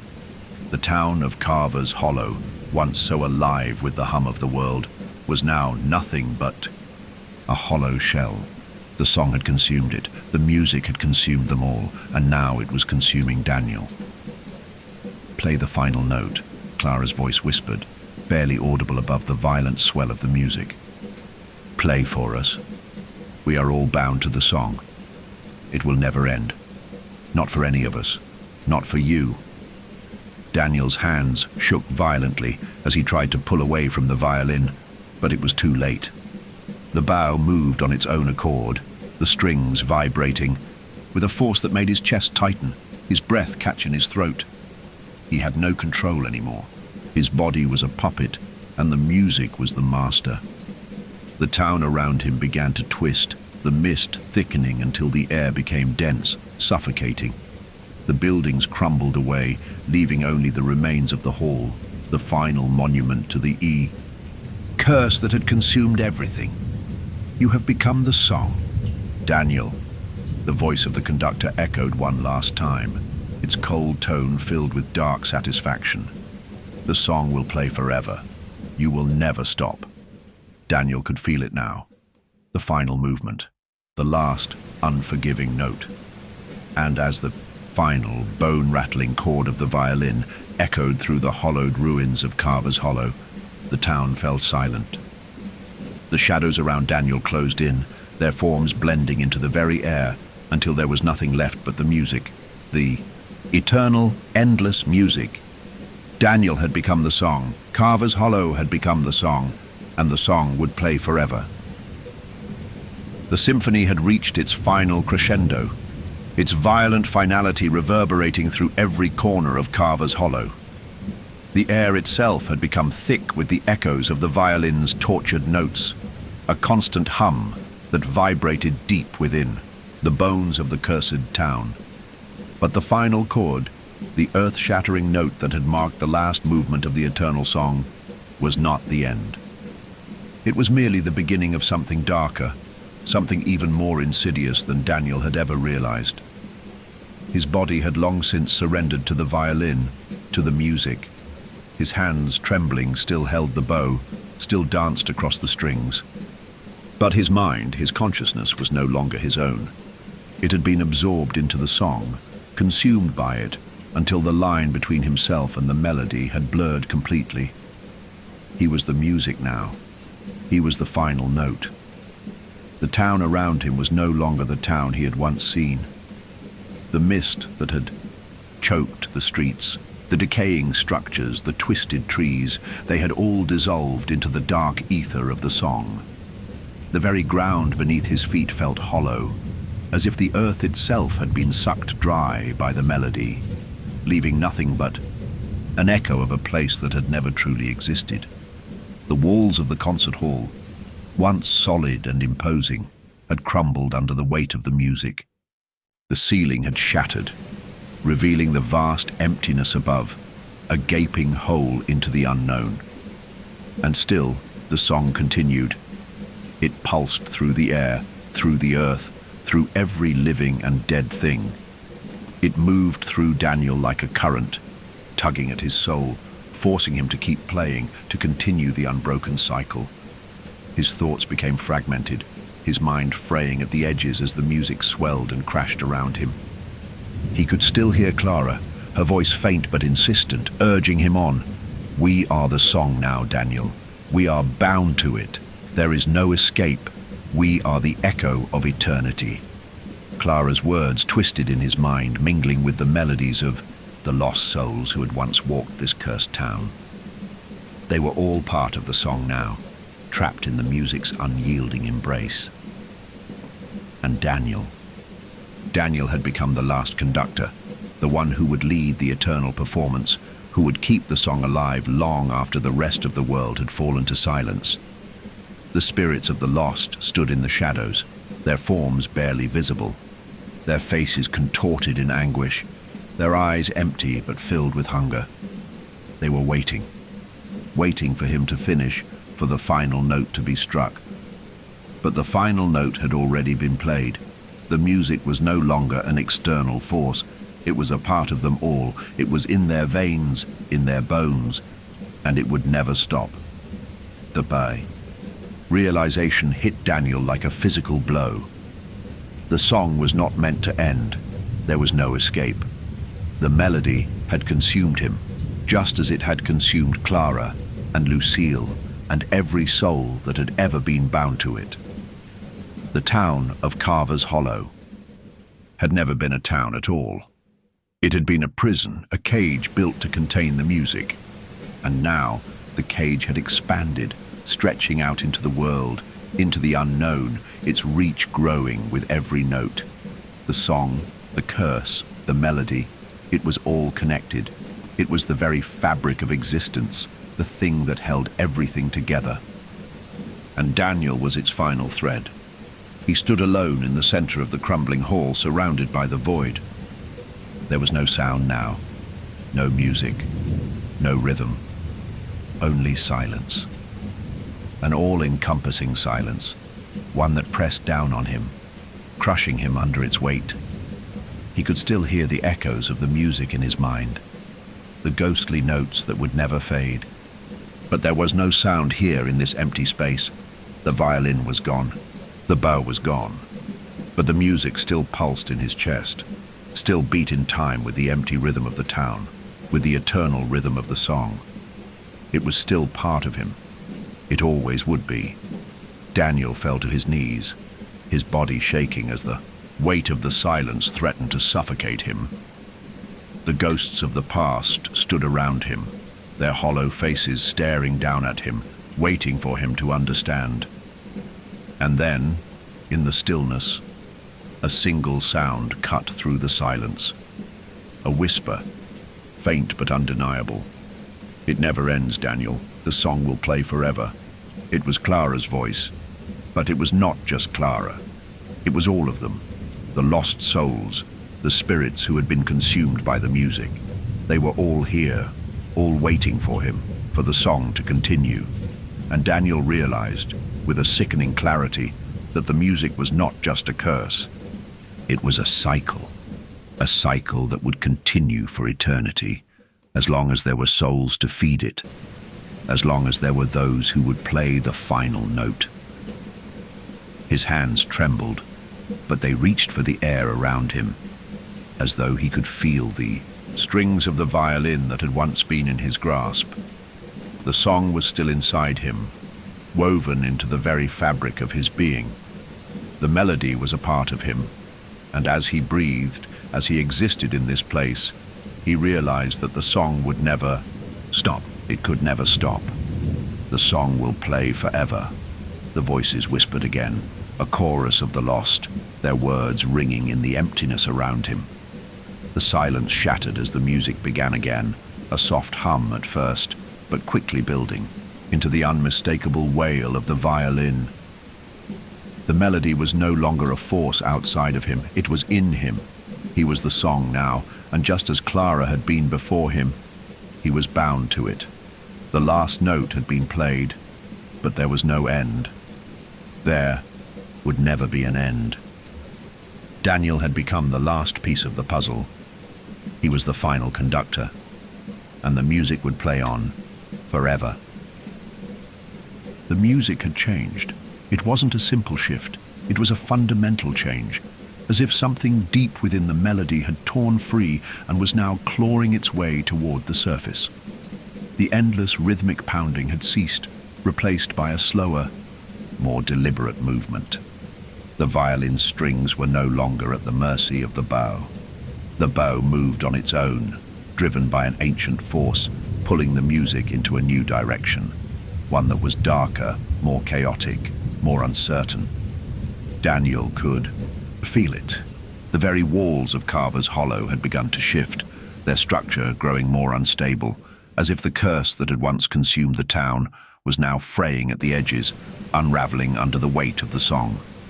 The air itself seemed to tremble, the vibrations in the atmosphere pressing against him like an invisible wall. He had become the song, just as the others before him had. The curse that had held Carver's Hollow in its grip for generations had consumed him completely. But now, in this new silence, something was different. The music was still there, still reverberating through his body, through his soul, but the melody had taken on a new quality. It had begun to break apart. "What is happening?" Daniel whispered, his voice barely audible above the music, his throat raw and tight. His fingers clenched around the bow, but the movements were no longer his own. He was being dragged along, pulled by the song. It was pulling him deeper into a place he could not comprehend. The town around him was dissolving. The buildings, the streets, even the air seemed to be disintegrating, as if everything, every last piece of Carver's Hollow, was breaking apart under the pressure of the song.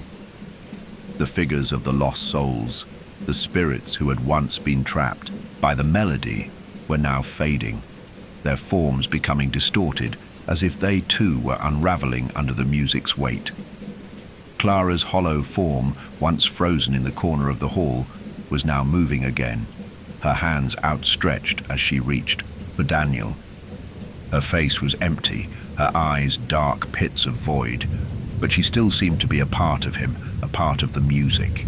She was there, not as a figure from the past, but as an echo of the cycle, an endless repetition of what had been, what was, and what would always be. "We are all part of it," Clara's voice whispered, but it wasn't really her. It was the song speaking through her. The song has no end, no beginning. It was never meant to stop. Daniel's chest tightened. The music had always been a cycle, an unbroken, endless performance that had claimed his family, his soul, and now it was claiming Carver's Hollow, consuming it, erasing it from existence. But this was different. The song was becoming unstable, warping, pulling at the very fabric of everything it had touched. It was as if the melody was trying to escape the boundaries that had held it in place. "Is this the end?" Daniel whispered. "Has it finally come to an end?" But even as he spoke, he knew it wasn't over. He knew the music could never end. The song was too strong, too eternal. It was more than just a melody, it was a force, a presence that fed on time itself, that pulled everything into its wake. The curse had never been a thing of death. It was something far worse. It was the degradation of reality itself, a slow unraveling of the very structure of existence. The walls of the hall groaned, a low, mournful sound that blended with the violin's discordant wail. The shadows in the corners of the room flickered, twisting as if they too were alive, feeding on the unstable music. The air was thick with the scent of decay, of something ancient and forgotten, and the more Daniel tried to fight it, the more he felt his grip on reality slipping. "You can't fight it," Clara's voice spoke again, though it wasn't her speaking. It was the song. "The song owns you now, it always has. You are the last conductor, the final piece. There is no end, there is only the song." The realization crushed him, sinking into his chest like a weight he could no longer bear. The song had never been meant to end. It had only ever been waiting for him, waiting for someone to take the final note, to finish the eternal performance. But now, as the town crumbled around him, as the music twisted and broke apart, Daniel realized that even in its destruction, even as it seemed to unravel, the song would not stop. It was a part of everything. It was not merely a curse. It was the very fabric of reality itself. And now, the cycle was breaking. Daniel stumbled, his body weakening as the weight of the realization hit him. The music was no longer a flow, no longer a single piece. It was now broken, splintering in every direction, 1,000 discordant notes colliding with each other, forcing the reality around him to bend and warp. He could see the spirits of the lost souls, the shadows of Carver's Hollow, breaking apart in the same way, their forms shattering like fragile glass. "What happens now?" Daniel whispered, his voice trembling. And that was when he understood. The song was breaking not because it was ending, but because it had outgrown its prison. The very curse that had held it together was falling apart. The song was no longer confined to the boundaries of the town, to the broken violin, to the souls it had claimed. It was spreading.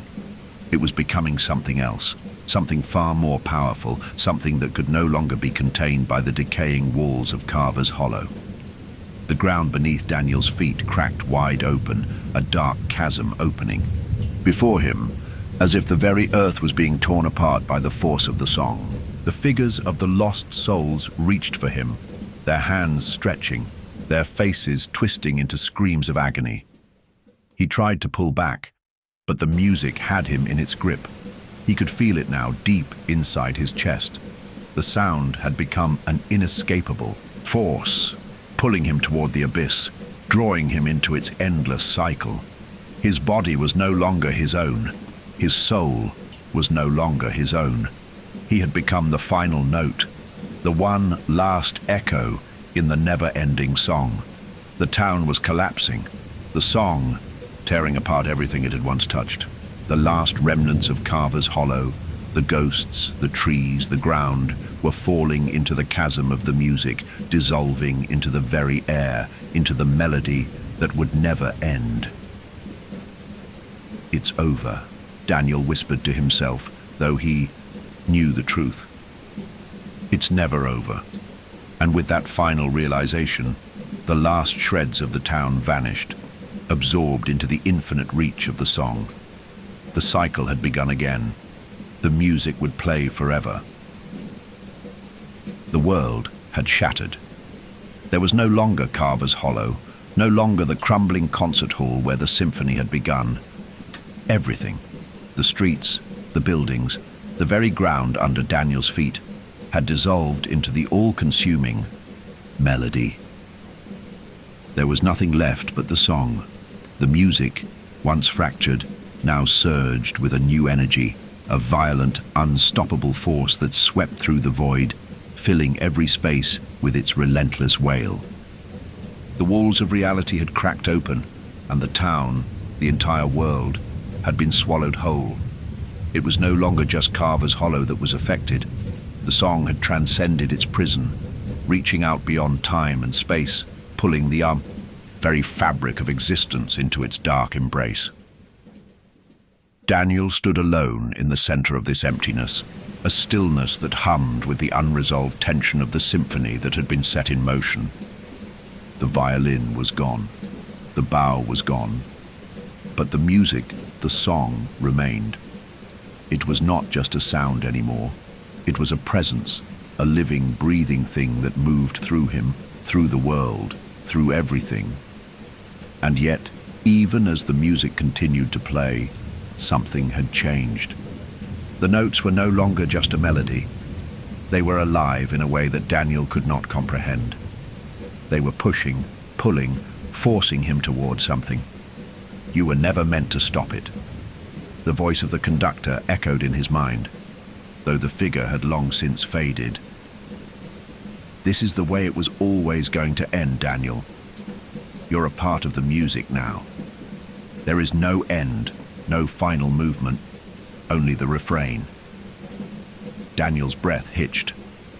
The realization hit him like a blow to the chest. He had been the final note, the last piece of the puzzle. He had completed the song, but in doing so, he had unknowingly opened the door to something much worse.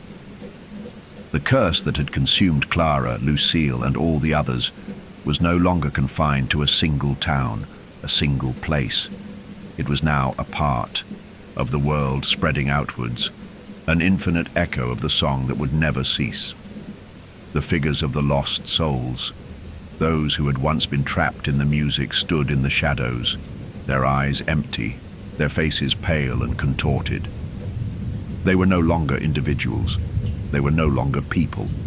They were the song, just as Daniel had become.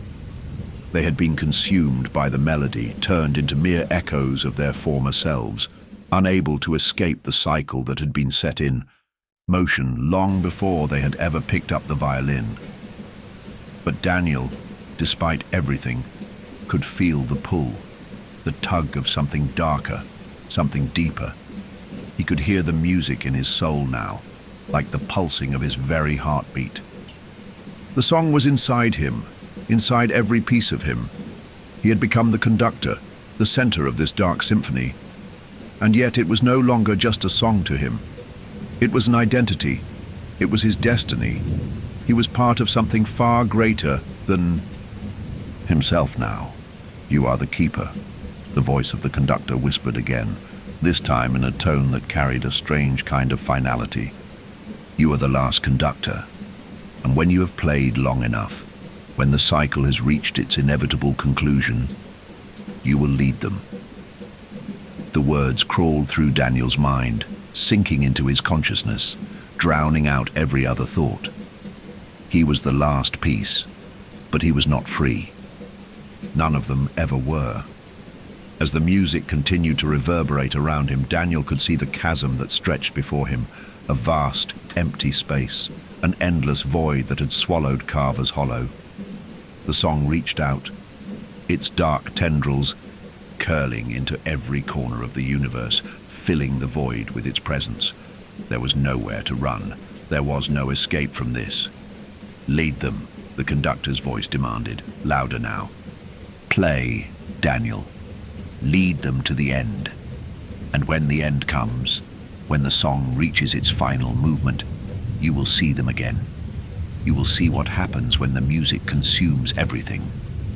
The song intensified, and with each note, Daniel felt himself pulled toward the chasm. His fingers itched to play.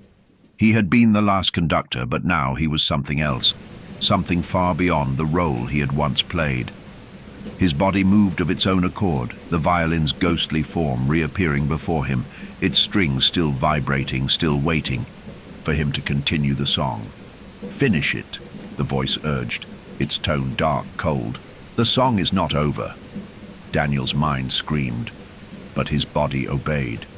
His hands reached out, fingers finding the air where the violin had once been, and in that space the strings reappeared beneath his touch. There was no violin. There was only the song. Only the music. The first note struck, and just like that, Carver's Hollow had become a memory, fading into the blackness as the music grew louder, its presence consuming everything. The shadows of the lost souls followed the rhythm, moving through the void with no clear direction, no sense of place. They were merely fragments of a song, echoes of what had once been. And Daniel was the final conductor. The refrain never ends. The voice was no longer the conductor's. It was everyone. Every soul that had ever been claimed. "You will play forever. The song is yours now. The cycle has no end." The music, now infinitely louder, reverberated through the entire expanse of reality until there was nothing else. It filled the universe, the very air, and the darkness surrounding him. There were no words, there was no time. There was only the song.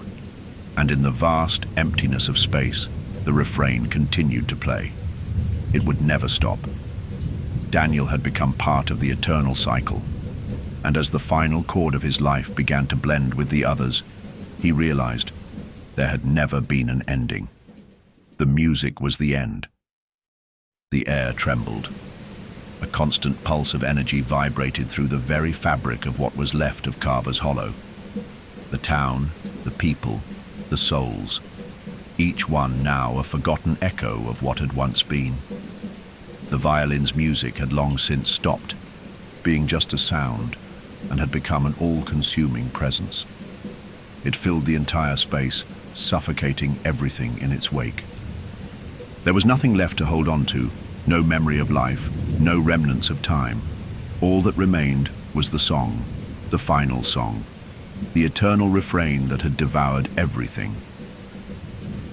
Daniel stood in the center of this unending sound, his body frozen, his mind a blur of disjointed fragments. His hands still ached with the weight of the bow, even though the violin was long gone. The melody had become a part of him now. It was in his very being, resonating in every fiber of his existence, in the rhythm of his heartbeat, in the pulse of his breath. The lost souls, Clara, Lucille, the countless others who had been claimed by the curse, surrounded him. Their faces were pale, hollow, their eyes dark pits of despair, but they were more than just the lost. They were the music, and the music was them. They moved in the shadows, their bodies wraith-like, their forms flickering in and out of existence. Each of them had played their part. Now they were bound to the eternal song, trapped in the same unbroken cycle that had devoured them all. "You've played the final note," the voice echoed in Daniel's mind. It was not just the conductor's voice anymore. It was everyone. It was the song speaking through him, through the others. "You are the last. You are the final piece. But there is one thing left to do." Daniel's heart twisted painfully.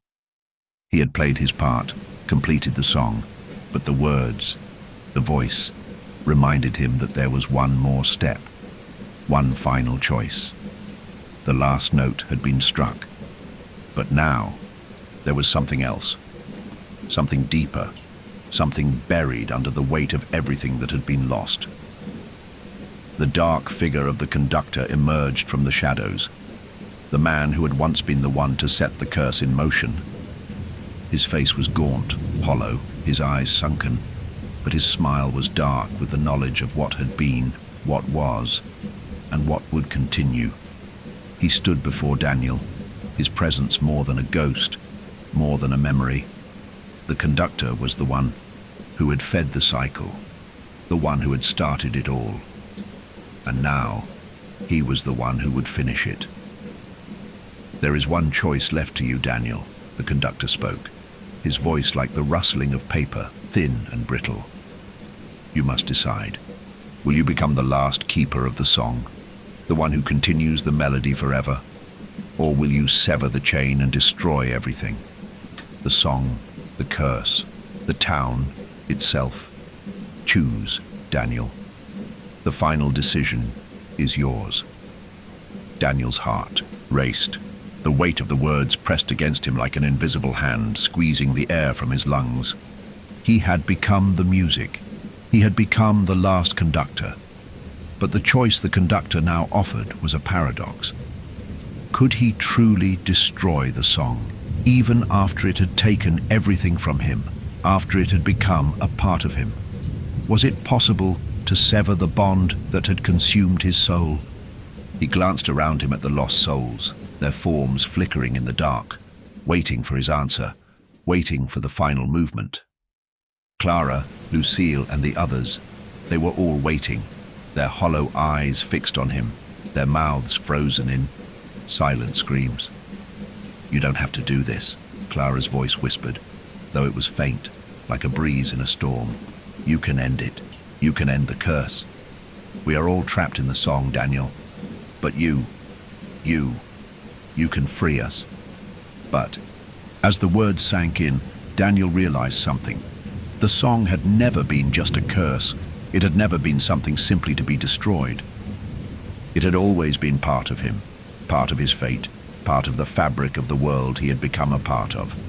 To end the song would mean to erase everything, to sever the cycle, to make the music fade forever. Daniel's mind spun, his chest tightening, with the weight of the decision. He had been consumed by the song. The music had taken everything, Carver's Hollow, the people, the memories. But in destroying it, in ending it, he would be severing not just the curse, but everything that had ever existed in this place. Every lost soul, every moment, every note. The decision was more than just about life and death. It was about existence itself. Could he really destroy everything, erase the cycle, the song, the curse, and risk annihilating what remained? Could he bear the thought of abandoning the town, abandoning the song, abandoning himself? The song pulsed within him, and, for a brief moment, Daniel could hear it. The sound of his own heartbeat, the rhythm that had guided him through this dark performance. It was him now, and in that instant, he understood. The choice was never just about ending the song. It was about what the song had become, what he had become. "You are the song, Daniel," the conductor's voice rasped almost lovingly. "You are the final keeper of the melody. You are the one who chooses now. Will you be the last conductor? Will you let the cycle continue? Or will you destroy it and destroy everything else with it?" The air around him grew heavy, the tension almost unbearable. The souls flickered around him, the echoes of their screams trapped in the music, and Clara's face, hollow, empty, but still somehow a reflection of the girl he had tried to save, looked at him one last time. And then Daniel made his choice. He raised his hand, the bow trembling in his grip. His heart beat in time with the rhythm of the song. The final choice lay before him, but there was no turning back now. The final note would ring out, and it would be his choice to decide whether the song would continue forever or whether the cycle would end, taking everything with it. The entire world hung in a delicate balance, suspended between the silence of the unknown and the terrifying, insatiable pulse of the song. Daniel's hand hovered above the violin, the bow trembling in his grasp. His body felt like it was being torn apart, caught between the eternal cycle and the fleeting possibility of an end. His heart raced in his chest, beating in time with the song, each thrum louder than the last. His fingers ached with the weight of the decision, the weight of a choice that would seal the fate of everything. The air around him was thick with the power of the melody. It had become more than just sound. It had become a presence, a force that held the universe together, that made every living and dead thing dance to its rhythm.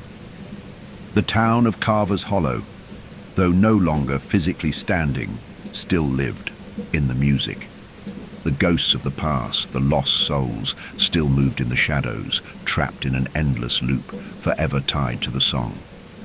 Clara's face lingered in his mind, hollow and empty, yet undeniably human. Her final plea echoed in his thoughts. "You can end it, Daniel. You can set us free." But what did freedom mean now? Could it be true freedom if it meant the destruction of everything that had ever been? The song was not just a curse, it had become part of him. He could feel it, resonating deep within him. It wasn't something he had simply fallen victim to.